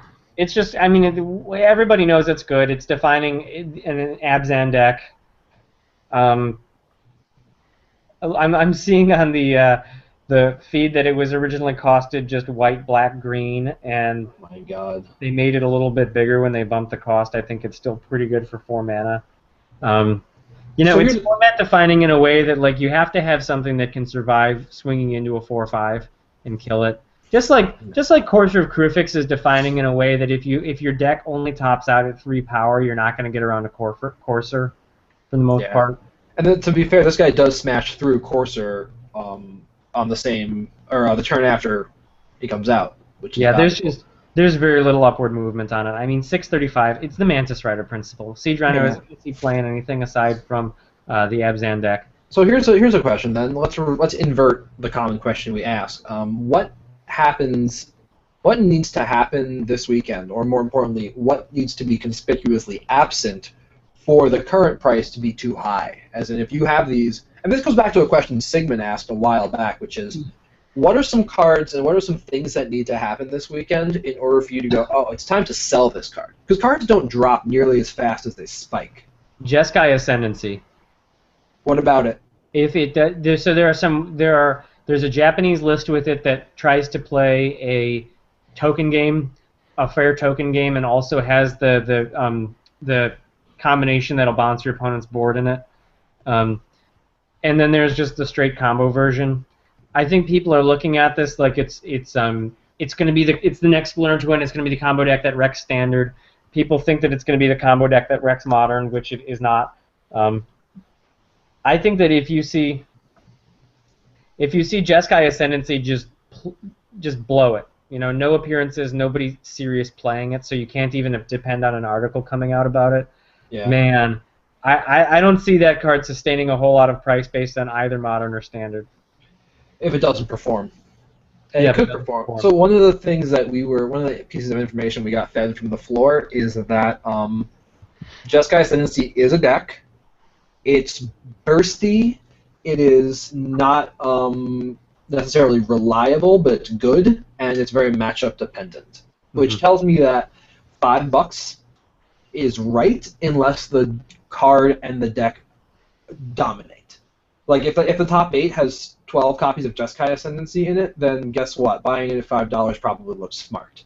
But like, I think the time to buy those. I'm gonna check the historical prices real quick. But, I mean, again, it's the Mantis Rider principle too. I mean, Tolarian Academy is a different card to me than Mantis Rider. It's Rider. not just the Mind Sculptor. It's not a $100 Standard card that everybody like. It's not going to be distorting Standard. Like Arcbound Ravager during Arcbound Ravager Affinity Tyranny with Skull Clamp was like $25 to $30. And that was a card that you absolutely needed to define a format. It was in a set that wasn't being opened a whole lot. Yeah. And even that's the card that I have to think of. I know that that's probably nearly 10 years ago at this point. It's a good baseline, though. It's just that's the kind of dominance of Standard Rare. Like Thragtusk is another example. The dominance of a Standard Rare to get it to the $20 price tag. What I'm looking at here is the graph that shows that Jeskai Ascendancy basically started at $1 and then just slowly crept up. So... yeah. So real quick on coverage, they're Randy and BDM are calling Butcher of the Horde the #1 like potential card, and I don't know if everyone else is watching the coverage alongside this, but the chat in there just blew up, and everyone's like, Butcher of the Horde is not good. So I just wanted to bring that up real quick. Yeah, but who knows if that's people who tested it or I don't know. Yeah. I don't know. The coverage says it's a hard-hitting creature that can take advantage of the many tokens and recursive creatures available to Mardu decks. It's potent with Mardu's Ascendancy, which will generate a token each time it attacks, and the activated ability makes it very strong in a racing situation where each is equally useful. And that's, those are a bunch of tautologies. We know that those. Mardu Ascendancy is not a constructed playable card. You don't think so? I don't think so. Well, yeah, well, Jacob Van Lunen begs to differ because he's scheming about ways to kill people on like turn 3 with Doran. So I mean, it's funny with Doran. I will give you that. It's cute. Sometimes cute gets there. Mardu Ascendancy with Doran is hilarious. I mean, everybody would like to see Butcher of the Horde be awesome. That's the card that when we were all 11 years old and we were cracking packs and we saw something like Craw Giant in Chronicles and we were like, this is going to be awesome. I'm going to put lure on this. The card's going to get huge. I'm going to wipe everybody's board. That's a kind of Magic that people really think is, like, that's cool. But, like, you really want Magic to be defined and people winning games with a 5/4 flying lifelink vigilance guy that just eats your whole board and demands this insidious price for being powerful. And that's an era of Magic and a sort of wishful thinking that we can't get back to. So of course we're nostalgic for it. I think that we want to get back to that. We want we would rather be winning that way than Jace fate sealing somebody for 9 turns in a row. Definitely. I think that's probably priced into the card a little bit, which is the optimism of players new and old alike that this card is going to be fun and that it's cool and it's powerful, but it really comes down to it's a very situational card in the so far as that you have to work to make it good. A 5/4, is it 5/4 flying? Its baseline got flying, right? It's 5/4 flying for 4 is still very, very aggressive, but it trades with Siege Rhino if you want it to. But Siege Rhino can't block it. It flies over Courser. It flies over Caryatid. So I think that it's the positioning of it is going to be everything you do with its price. So somebody wanted us to talk about Glittering Wish. I will talk about that a little bit. The Jeskai Ascendancy deck in Modern is not as good as people think, and I may be biased on that because I play a lot of Splinter Twin recently, and Splinter Twin demolishes that deck. Like, it is not even a winnable matchup for the Jeskai Ascendancy deck. You won't even win a game. Wow. And the reason is that you have a whole lot of flash speed cards. You have good counterspells. Sam Party identified this in his Channel Fireball article about it, was that decks that can land like Thoughtseize turn 1, Tarmogoyf turn 2 give it problems because you need to have some disruption backed up with a clock. If you have no disruption, like Vendilion Click is fantastic disruption against it because it is a built-in clock. If you don't have that stuff, then the Ascendancy deck is going to sit there for 6 or 7 turns, and then it's going to just combo off through your counter spells. So you can't be totally reactive, but it's a fair deck. I think it's scary when people talk about, like, well, it can go off on turn 3 undisrupted, but Infect can do that as well. Like, Infect can go turn 1, Glistener Elf, turn 2, fetch land, Groundswell, Mutagenic Growth, kill you. And so there is a turn 2 kill with that already existing in Modern. I mean, and that has not distorted the format, that's not destroyed it, because it's reliant on a 1/1 that needs to actually untap. Well, you know what? Another thing is we're getting real bad testing data out of Moto right now because you can't Glittering Wish for Wear and Tear, so people can't beat the Ascendancy decks because it's bugged. So we have no idea if that's gonna win those games. I've heard people say, I've heard people say they've won through that, won through multiple Wear and Tears with the Ascendancy deck, and that it's ironclad, but we're not getting good testing data on a Moto because can I tell you just how buggy, terrible platform, frustrating that is? Like, we're not going to talk about Moto right now. People want to talk about Glittering Wish. We all know how bad it is, but here's the thing about it too. Glittering Wish's role in that deck is one of two things: get the card Jeskai Ascendancy off the sideboard, and then cast it probably the next turn, or find an answer. And right now there's no real great Glittering Wish target like Surak Dragonclaw that people are playing, or a Keranos that you're like, okay, well, you're playing this kind of deck, I won't combo off, I'll just Glittering Wish for a huge ass thing and just like you deal with this now. And they're not really running that. And then the other downside of Glittering Wish is that you've got a sideboard filled with 8 or 10 cards that you're never ever going to board in because you have to support a big Wish board, which means that you're running maybe Swan Song, maybe Leyline of Sanctity, and that's about it that you have realistically to board in. You're playing like a 5-card sideboard, and that's really, really rough. Yeah. Can we agree that how much upside? What would Glittering Wish have to do for you to be glad you paid $20? Nothing. I think that it would have to be the format-defining card in Modern, and then not get reprinted in Modern Masters too. Yeah, in short, I don't think it's something I want to be a part of. And we've had a discussion with insiders about whether this is going to get banned before January. All I say is sit down, play 10 games, pre or post board, whatever you want, against Splinter Twin, and then play against Jund, and ask yourself like whether this deck is actually a problem anymore. Splinter Twin, it folds to Jund, but it is a very good deck. Otherwise, it's still a top tier deck. People will pick it up more when they know that if people are playing Jeskai Ascendancy, that they just crush it. Like, even when people now are running Twisted Image and Blue-Red Twin, you don't even need Tarmogoyfs in Twin anymore, thanks to Dig Through Time, to actually just be crazy. Because when you can go like, okay, you have your guy, like it's turn 3, I pass the turn, in your upkeep, I'll pester your lands. Let me interrupt real quick. Round 4 feature match is about to start. Okay. I've got the coverage open as I'm sure everyone else does, but I think that we had a few people asking like, what are the actionables?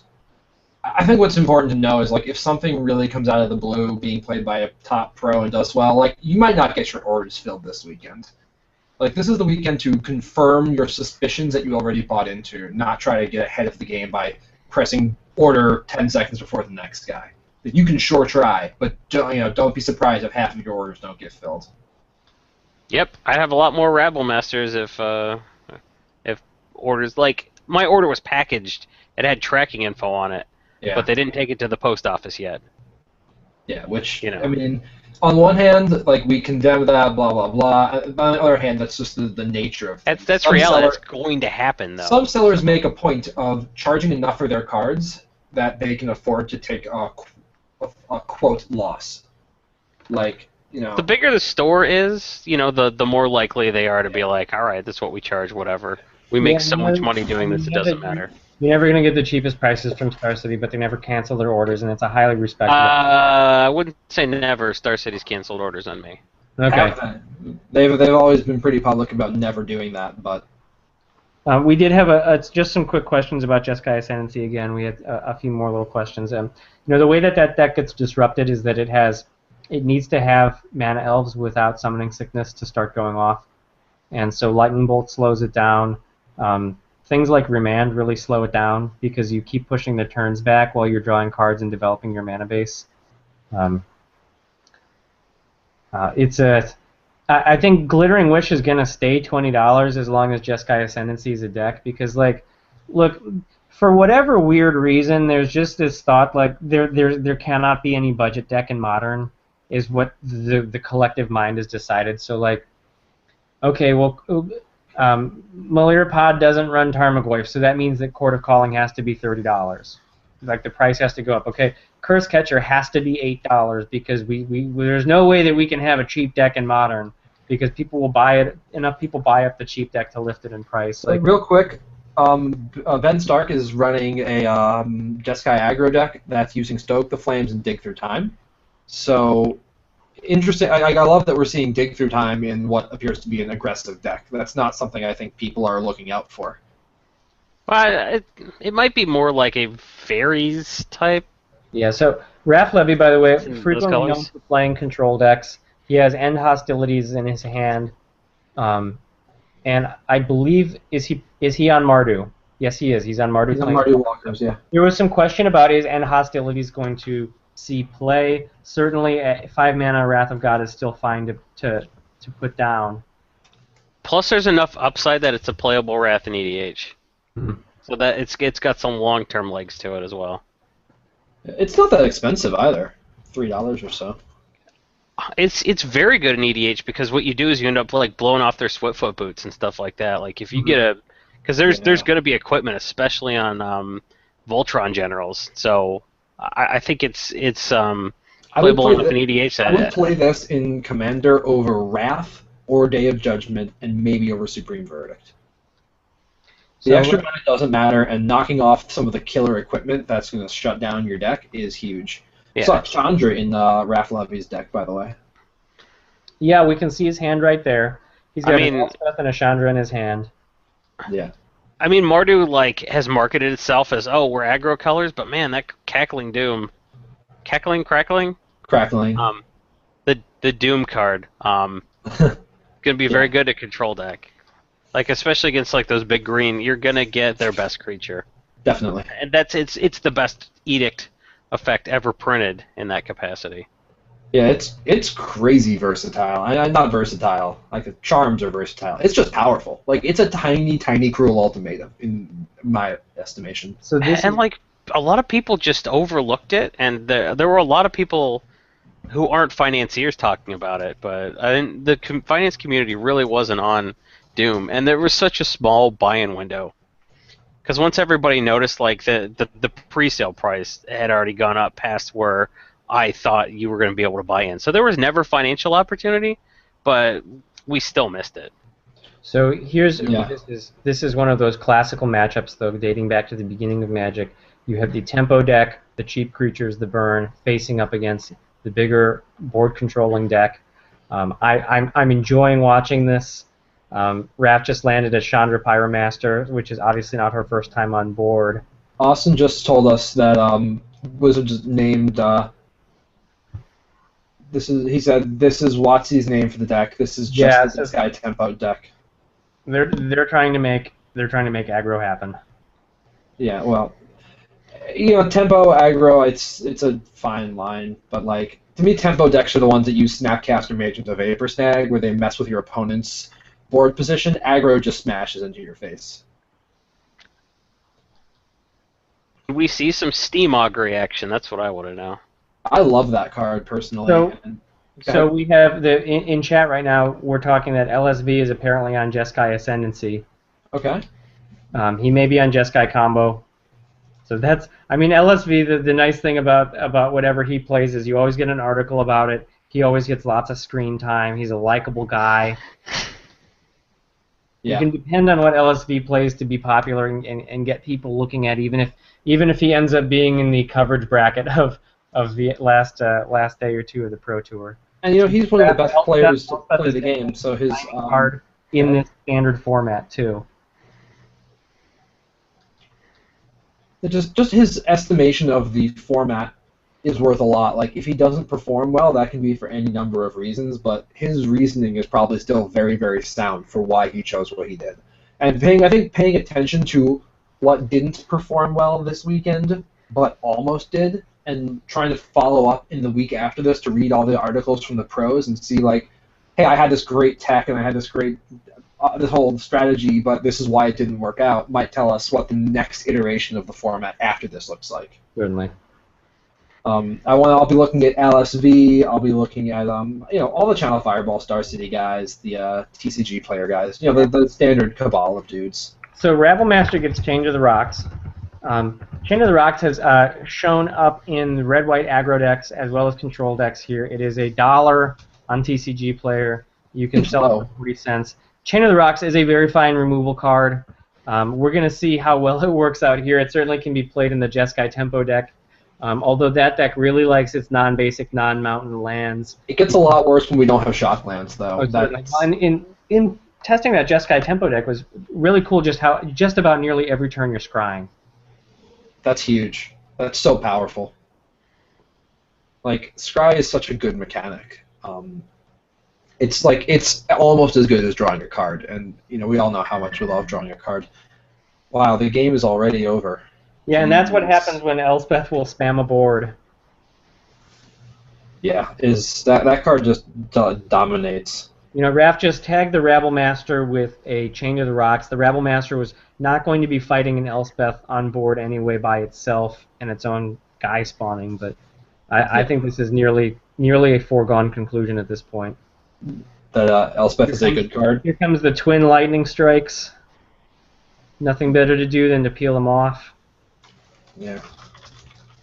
Someone in Twitch chat just said Lightning Strike is now $2, and I'm not sure he's being facetious, but like, this is a card that sees a lot of play, and it's been reprinted twice in the last year, so I'm not really sure I want to be owning copies of these, but like, they're only 15 cents. I don't want to be involved with that card. Yeah. No. That's the kind of card where I'm going to remember it exists when I pick through bulk, and that's about it. So we've switched over now our feature matches to Jensen and McLaren, and it looks like...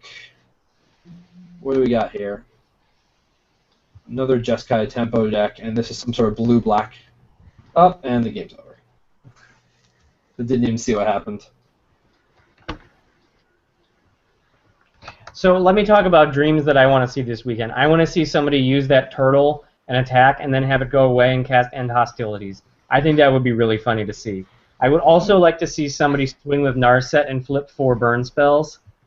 So that's a dream too. I think that Narset is on the far bounds of constructed playability as maybe a sideboard one of, but I was like, I have a few bingo scorecards in mind. But that spread though. Yeah, what's a foil Narset at right now? Because it's too little. Mm-hmm. Like, in terms of EDH, Narset, like, it's a card that it was spoiled and people were immediately like breaking EDH because you can play like a a 0 creature Proteus staff Narset deck, you can just suit it up with stuff like not Shield of the Oversoul, the blue-white one, Steal the Godhead. Yeah. Ooh, And I like that. Hey, there's a yeah, prognostic Scourge thing. of the Noblest too. I think would be pretty good. And you just you know, throw some equipment on and go to town and just get a ton of value. I really like foil Narset long term because it's of the 5 cons, it's the best general. Clearly, it's not close. So looking at the coverage again, what's this guy? Flash. He's playing some sort of blue-black control with Prognostic Sphinx. Yeah, Huey Jensen's on blue-black control. Blue-black control was identified from some of our sources on the floor as being one of the decks people are trying out. Pearl Lake Ancient off the sideboard. Ashiok carries a lot of water in that deck. Yeah. So I think we had a question in the chat. Wonder if Huey's playing Ashiok. I think it's near doubtless they're playing that because that's one of the few certified pants on head crazy finishers in that deck. If it goes by on its own for 2 or 3 turns, it gets quite unstoppable. And against the decks with like Pelucranos in it, it's very good against those too. If you can get to it, you can get to the counters. He's got 2 Sphinxes out now, so this is going to be a good chance to see what this card can actually do. I know that there are a lot of insiders sitting on some prognostic Sphinxes. Yeah, definitely. I mean, that was a card that Jeff Hoogland called like when it came out on Brainstorm Brewery, and I think we've all been waiting for the format to be right. And I think I wrote an Insider article saying sometimes it doesn't. You wait and you wait, and then the set prints something that's better. I don't think we have anything better in that spot, at least in this set. By the way, you can buy it for 76 cents. You can sell it for 50 cents. The spread's about 33%, so it's relatively safe to pick up. I don't think it's going to take a lot to get this card above the $1 or $2 mark. It just blue-black control needs to be a top 8 deck. This needs to be a 2 or 3 of in that deck to get it above the $1 or $2 mark. What do you guys think about that? This makes me think like when you're attacking and you're with 2 Sphinxes and you're scrying for 6 every turn. Jeez. I mean, you're also attacking for 6 damage every turn. Away back. Hey, look at this! Look at this board state real quick. You've got a Sarkhan that can't swing in because of Prognostic Sphinx being a 3/5. That's big. That's big. Yeah, he's resolving the Sarkhan anyway too. That's pretty wild. What is the card in his hand? Looking at the price of Sarkhan, you can't really compare it to Nissa, but on the same token, I think Nissa has shown us what the ceiling is, probably, because I don't think Sarkhan can go above Nissa. But at the same time, Nissa's high for almost no reason, other than all the reasons that stuff in M15 is costing more than stuff that's in cons, which is going to be opened way more.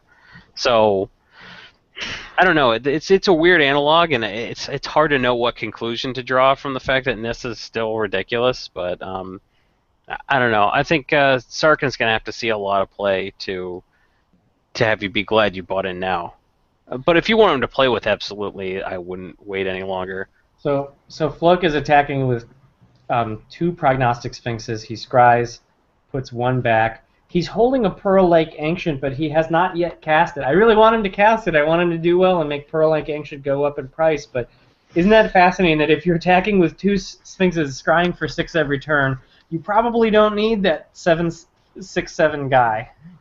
Yeah, I think that he doesn't want to necessarily commit it to the board when he doesn't need it, and the value of it being unknown information might be higher than the value of having it on the board.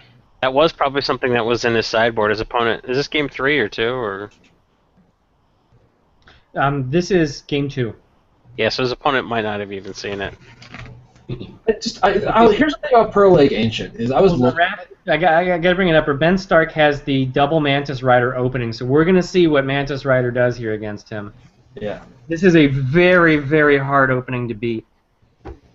Yeah, and the question really is the double Mantis Rider, even the single Mantis Rider, what are the cards that make that opening bad? And Raph Levy has probably got Anger of the Gods in his He Yeah, does right. have anger in his hand right now. He has a Crackling Doom and an End Hostilities. So whether he reads Ben on having 2 riders in hand, I think obviously what he does is he holds Crackling Doom until the attack step. Yeah, I think that Ben has to cast another 3-drop here, and now like Rattle Master doesn't matter. He's going to take 3 from the Rider. He's going to block the Rabble Master. He can block the Rabble Master all day. He can sit on that Anger of the Gods and just pick off creatures until he overcommits. Like, I think that Nixley's Ram is looking pretty huge here. That's an interesting card to own too. I think it's what's it even worth now? That brings me to another point. Yeah. A Johnny's Pride Mate, reprinted in M15. Interesting. Still Nixley's Ram is a a $2 card. Wow. Because people like it. You know, a Johnny's Pride Mate has been seeing play in Abzan decks for the reason that you can play things like Nyx Fleece Ram. You get triggers off Siege Rhino. There's a Wingmate Rock triggers it when you attack. There are a whole lot of things that can make a Johnny's Pride Mate get out of control really quickly, including, for example, the lands that come into play come into play tapped lands that gain you a life can pump it. The refuges. Yeah. So the thing I don't like about Johnny's Pride Mate, but good looking out. That's an interesting card that no one remembers exists. Is that it doesn't gain you life or it doesn't get big proportional to the life you gain. You gain 10 life, it's only going to get +1/+1. So that really limits how much I like it. And I feel like if you're casting a Grizzly Bears with upside on turn 2, and your opponent's casting Sylvan Caryatid, like you now have to do work to get ahead of them again. So it's one of those cards where like the right deck can make it insane, but like I don't want to play lands that come into play tapped and gave me a life just so I can get a Watch Wolf. So I think the right deck could make it scary, but I'm not huge on it. But that's one of those cards that it doesn't matter how many times you reprint it, it's always going to be worth money. Yeah. If you look, it was in was Knights versus Dragons. Everything. A Johnny versus it's been probably. Yeah. It wasn't a Johnny versus Nico Bolas. It might not have been in Knights versus Dragons. So I'm just checking back in on this game, and it looks like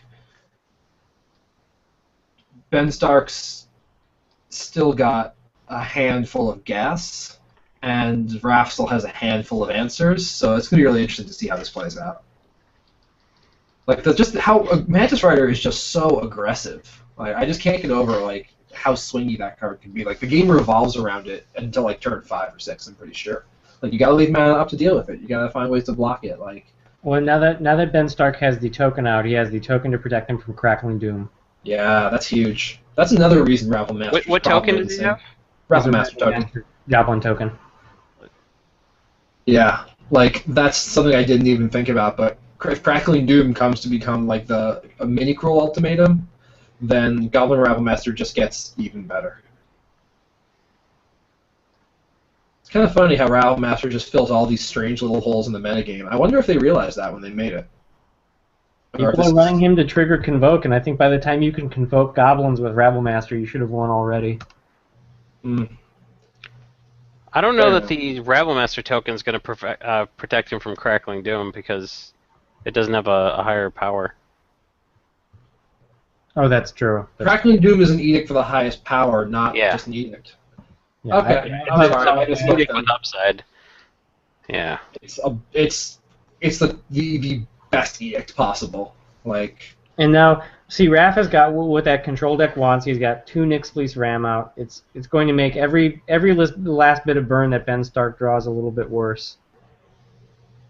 Yeah. I mean, the Nyx Fleece Ram is probably the double Nyx Fleece is going to win him this game. Yeah, and Ben has a clip to his face. He has a frustrated look on his face as he ships the turn back. Yeah. I mean, I don't know what he's going to do to win through. He's already burned through 2 of his Mantis Riders. Like, what else is at the top end of this deck's curve? His burn isn't going to get him there. Here's a dig through time. Okay.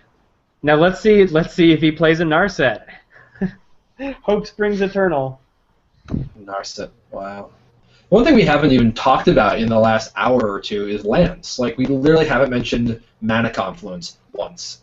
And I think Mana Confluence is one of those cards that is only going to get more valuable as time goes on, as people realize that taking a damage an extra damage or two to cast Siege Rhino in decks that don't run Siege Rhino's colors is a pretty good deal. And there's a lot of cards that I think are like that, where the extra damage you take from Pain Lands pales in comparison to the power of cards you can run by playing 4 or 5 colors. Well, I think if that 5-color deck that is probably inevitable comes along, I think people are going to remember that they want it. Yeah, that card is the reflecting pool that makes 5-color control viable. Like, we don't have Broodmate Dragon, we have Wingweight Rock. We don't have Cruel Ultimatum, but we've got mini Cruel Ultimatums in Crackling Doom. We've got great board wipes in multiple colors. I mean, I think it's definitely there. And, if you can build finish a deck around Delve, you've got Dig Through Time, and you've got Treasure Cruise, the new Tombstalker that kills things with the ability... Necropolis Feed. Necropolis Friend. I remember the occasional card name. Yeah, look at you go, buddy. So, it's, what I'm really curious about is Delve going to come out of this tournament as a broken card? Or a broken mechanic, or is Delve just going to prove to be fair and aggressively costed? I think maybe they neutered everything to the point where 8-mana Treasure Cruise is probably okay. Yeah. 6-mana Treasure Cruise, probably way, way too good. So this is a time to point out, by the way, LSV apparently won his match on Jeskai Ascendancy, and he is running Altar of the Brood. Altar of the Brood is the permanent. It's a one-drop artifact. Whenever another permanent enters the battlefield, each opponent puts the top card of their library into their graveyard. This goes along with the Jeskai Ascendancy deck. Explain this combo to me, because I think I see where it's going, but I'm not putting together 2 and 2 here. Okay, so you play a Retraction Helix.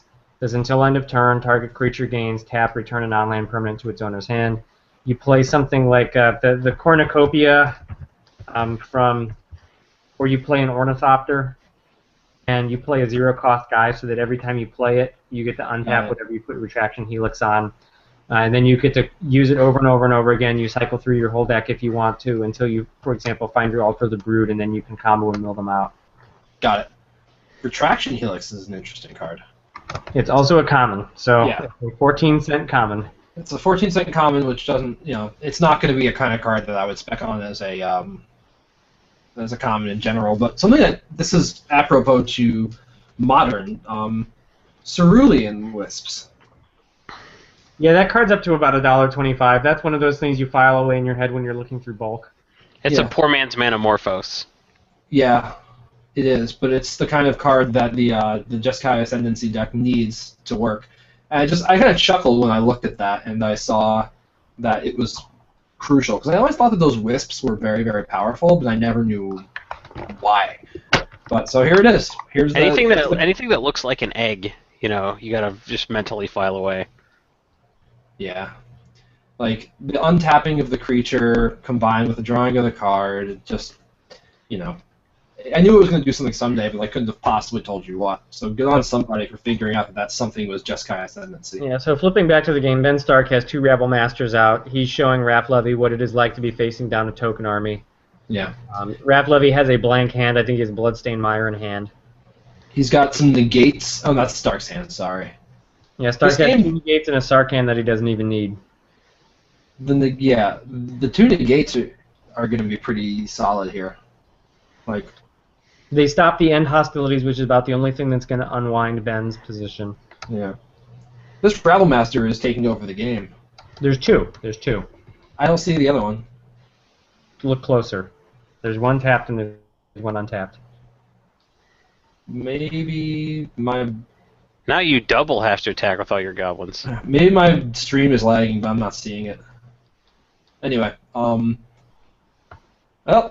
so what happened there to get that from a game where we thought nothing was going to change to... I think the glib answer is that Rabble Masters happened. Okay. That is a valid thing to say about a $20 card. So yeah, I just got another confirmation that Altar of the Brood is a kill condition in the Jeskai Ascendancy deck. No dealers are buying them, but they're retailing for over 50 cents. So I don't think I would engage in that card. I don't want anything to do with it. I don't want to risk 60 cents to make 40 here. I want to see LSV win more than one match. Here's the thing that you have to remember about LSV's, about that deck, and speculating on it. For example, typically they'll run an Astral Cornucopia also as their 0-drop, because it's sort of relevant. Interesting. They can run, if you have a Jeskai Ascendancy out, you can run one copy of Astral Cornucopia and you can run one copy of Altar of the Brood, and you can find those. And if you only need one copy of that to kill somebody with, then there's no sense in speculating on those to buy, thinking that people will need 4 of them. They will probably need one. His deck, he probably only has one Altar of the Brood, or a very small number. He probably has 0 to 1 Astral Cornucopia, 0 to 1 Ornithopter. With the idea that once you have started comboing, you're going to be able to go off, and you're going to be able to loot and find everything you need. And then even if they remove your one Altar of the Brood, you probably have some arbitrarily large number of or strength or toughness guy, because you have Jeskai Ascendancy pumping as well. Yeah, it's redundancy, and there's no chance that you're going to need more than 2 ever, I don't think. It's the kind of card where I could see it being useful in other contexts and having some casual appeal and all of that, but like I don't want to go in on this card. I don't want to buy this with cash. I would have liked to have gotten those at like 4 for $1 trade value, but that's not going to happen.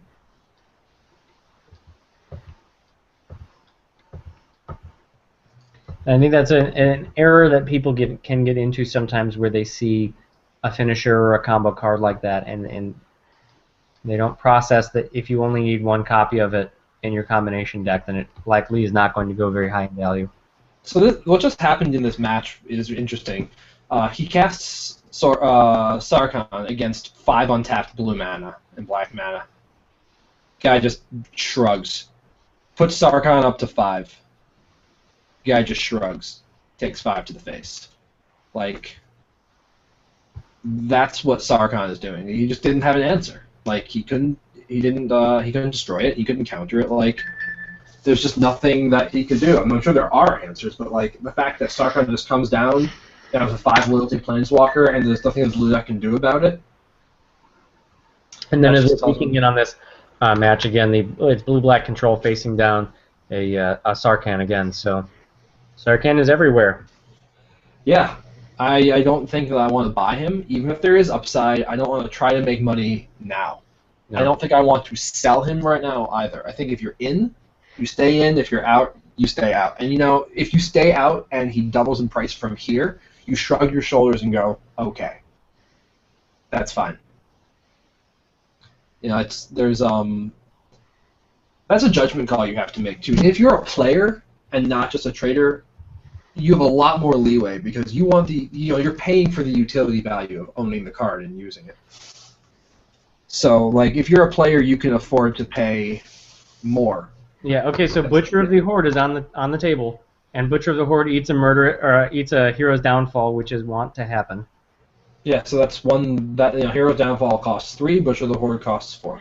So that's the loss. Thank you, John Madden. I think that if anybody was unclear about those prices. Well, now you see when the removal spell hits the creature. That's the best John Madden I've ever heard. When the removal spell hits the creature, then that's going to be card advantage, and the creature is the creature is going to go to the graveyard. You're still doing it, huh? Yep. That's how John Madden does it. He just keeps going. And I think in the time that Raphael Levy and Ben Stark are shuffling up, Sarkhan has a chance to kill Flook before they're even done shuffling and ready with mulligans. So here's Elspeth. Wild.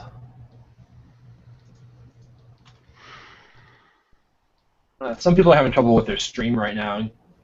If you want to sort of narrate what's going on, a few people dipped out, I think. Park is on a Mardu deck. Flook is on a blue-black control deck. Flook has a blank board, which is not unusual for that deck, and a grip full of cards. We don't know what the cards are, but Park has a Sarkhan with 7 counters and an Elspeth that just Flook is thinking about countering.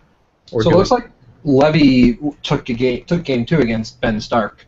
No, Stark took game 2 against Levy. Levy took game 1. Sorry. There goes that Nyx Fleece for him again. Well, I'd like to see more about this matchup because I'm starting to think that like how decks respond to a turn 3 Mantis Rider or a turn 3 Rabble Master is going to be pretty indicative of what control decks are and are not successful. Okay, so I want to bring up something real quick. MFC Cracker pointed out that foil dig through time is cheaper than regular on GoatBots for Magic Online.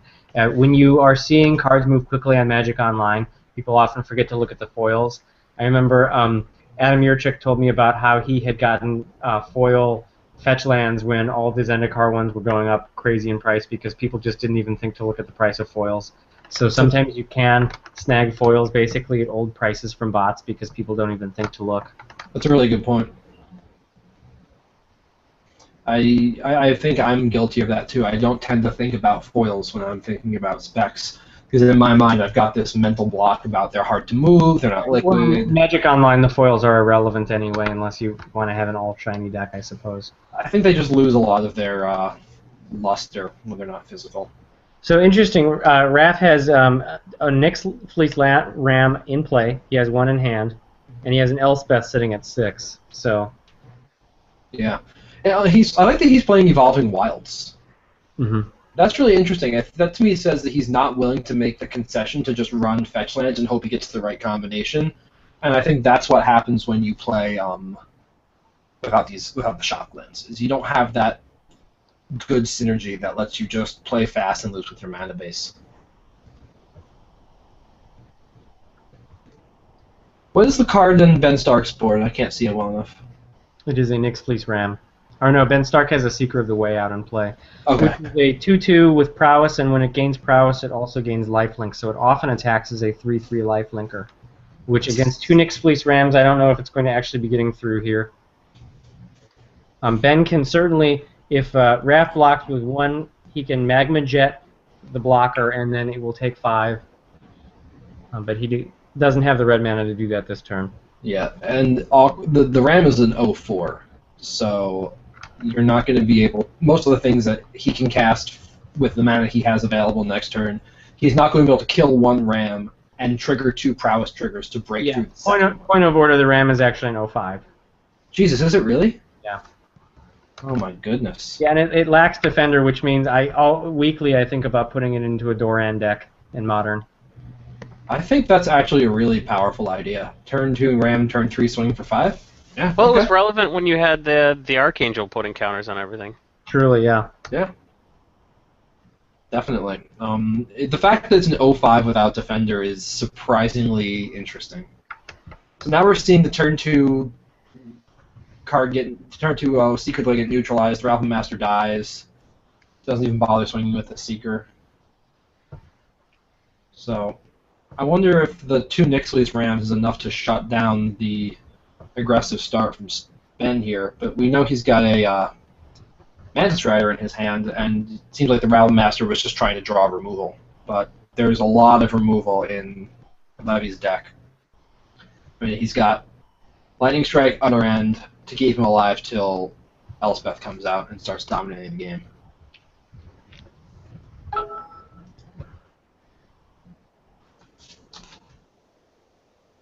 So Ben is running into the classical problem where a fast tempo deck, if it runs into something stalwart like a Nyx Fleece Ram, it has a hard time dealing with the mid game Rafts looking at an Elspeth that's going to come out. I think Ben is holding in the gate in hand, so you can put up a fight. Yeah. Well, the thing is, if he casts the negate on his opponent's turn, he doesn't get the benefit of the prowess triggers. Whereas if he casts the negate on his own turn in response to something Raph tries to do, he does. So then Raph isn't going to cast anything on his turn to get the negate out of his hand. So an interesting cat and mouse game there. What's blowing my mind is that Levy's just got so much more life than the aggro deck, and he hasn't even done anything all game. He just gets to sit behind this. It can get pretty interesting because, I mean, you get a very quick life swing whenever you draw a card. I mean, if you've played a bit of Cons Limited, when you have 2 prowess guys out and you cast the spell and you get 2 prowess triggers, it feels really, really good. So now he's tapped out. He can Magma Jet, he can cast. If he has a land drop, he can go Magma Jet Brimaz in 1 turn and Well, trigger double browse. he has to hold up negate. He knows that he's going to be losing to an Elspeth, so he has to be It's holding true. up negate. It's true. Well, he just countered an Elspeth, didn't he? I believe he's still holding a negate. He is. He had 2 negates, but Elspeth was You got to worry about things like people can certainly play more than one Elspeth. And there's Elspeth. There's the negate. Yeah. What's interesting is the sort of non-mode between Seeker of the Way and Stoke the Flames.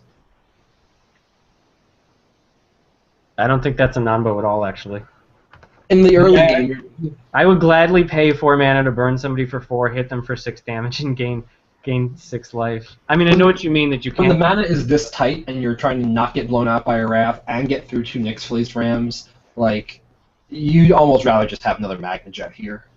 But no, Stoke the Flames is an insane card, and I was all about it when it came out, and I was like, "There's no way this isn't going to be a staple uncommon." I mean, this is Flame Blast. This is, it's almost Flame Blast. Fire Blast, Fire Blast. Kind of a crummy comparison, but it's free 4 damage if you can pull it off right. And with Mantis Rider having Vigilance, and with Rabble Master, it just gets so much more powerful.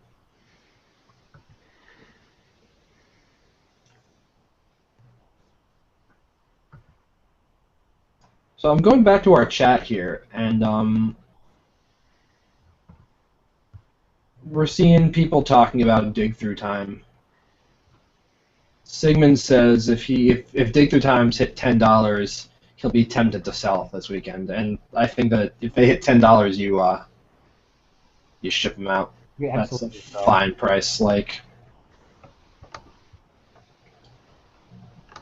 So I'm loving this game. I think that this is a classical example of that tempo versus control deck. yeah. Interesting. So this has been a pretty big turn, but Yeah, the issue with Ben is that Ben has a handful of bullets there, but he's really constrained on mana. He played on a Mantis Rider.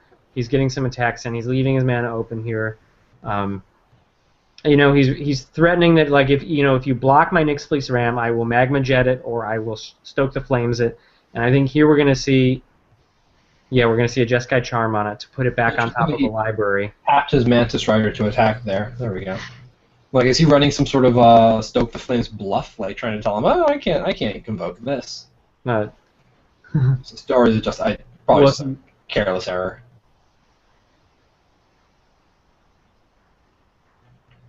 So I think Ben really wants to see 1 or 2 more lands here. So apparently Sean McLaren's Jeskai deck is playing Keranos, which is interesting. We've talked about that card in the context of other formats, but not so much in Standard, have we? He's kind of expensive though, and I don't know that he's ever going to see more than 2 of his 3 ofs in the deck.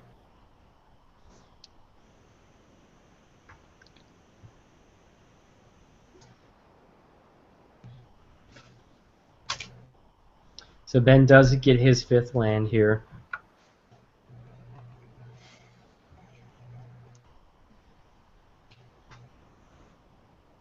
Even at this Pro Tour level, he's shuffling cards in hand. This is hard for people to work through with so many moving parts in an attack step. This game is really, I think, indicative of what kind of interactions we're going to see in the format. Not all of them, but a good slice. The Magma Jets and the Seeker of the Ways and the Nyx Fleece Rams and the removal, keeping up negate for Planeswalkers, those kinds of cat and mouse games. And I think understanding those and how they interact is the key to making smart specs. Figuring out how the spec that you're looking at fits into these cat and mouse games between our. So there's Ben's Magma Jet making his Seeker a 3/3. He's picking up the pen. He wants to deal damage here. Ben looks like he's about to break a sweat.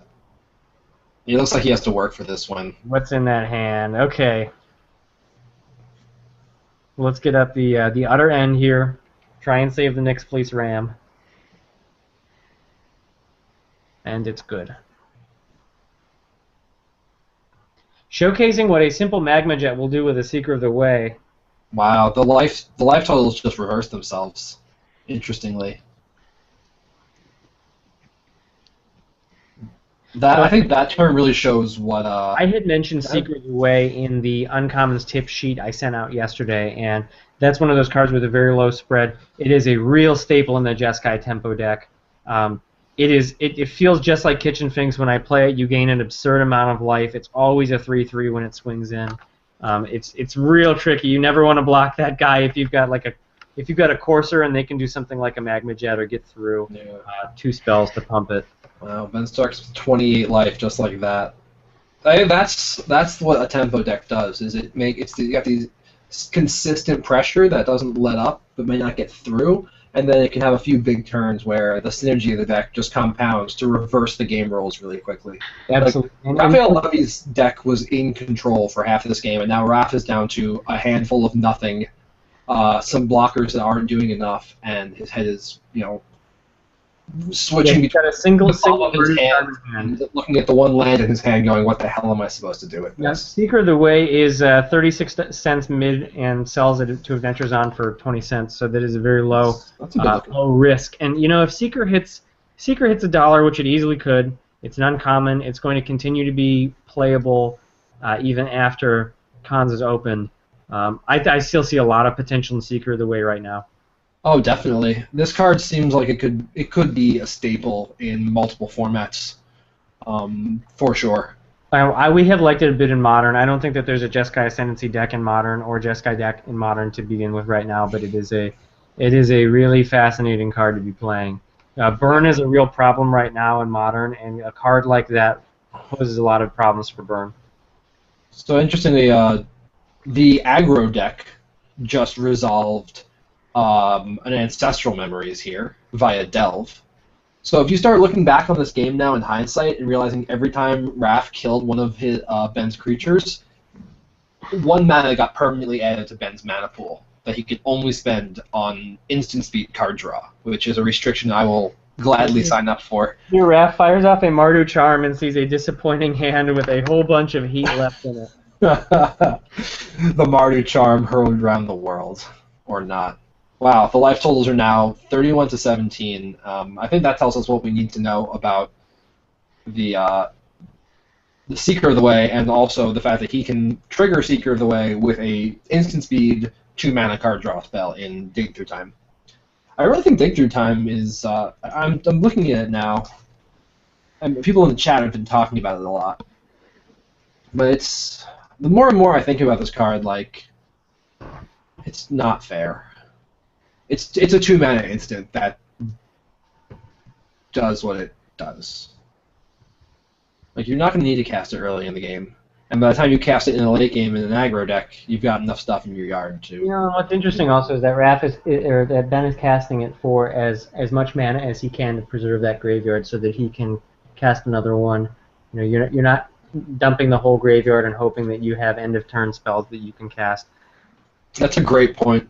And I think that's one of those subtleties that a newer player or just a worse player would not fully grok at first, which is that Delve is just the way to kind of cheat it out by a couple turns. You're not trying to go for like the big flashy Delve to make a point.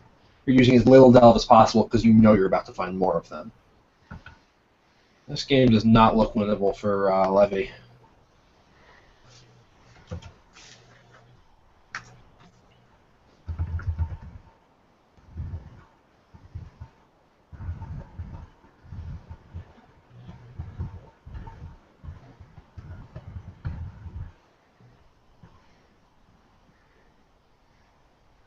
Sigmund just posted in our chat that we're not seeing or hearing anything about green or any mention of gods other than an offhand mention of Keranos. There is the deck that runs Pharika and Eidolon of Blossoms to create a death-touching draw engine, and that's like that. Worth keeping in mind. But the gods just have aside from Keranos, been not very interesting. Yeah, I think that with what we were talking about regarding Death Touch, Pharika she's a 3-drop, right? Yes. That's worth paying attention to unto itself. And Ben Stark took down the match, by the way, with Jeskai Tempo. Pharika is interesting to me right now. It's 25% spread, sub $5 mythic, and the 5/5 indestructible for 3. You know, you're not necessarily going to trigger it easily, but when you're playing it alongside Eidolon of Blossoms and Nyx Weaver, I mean, Nyx Weaver Farrakha is actually a nice looking engine unto itself, and then when you start combining Eidolon of Blossoms, you get some cool recursion tricks.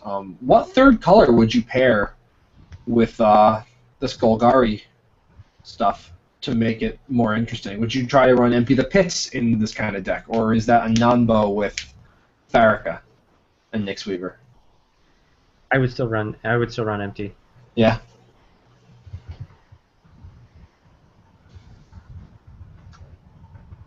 What other matches do we have going on that we can learn from? And I think we've got a nice slice of the format here.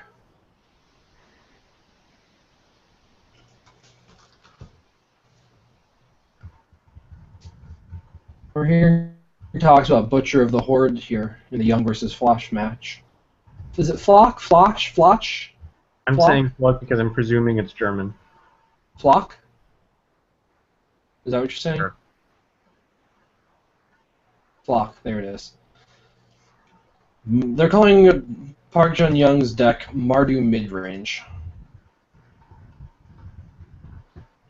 What is that? I don't know if that's their name or what. Is it a defined archetype?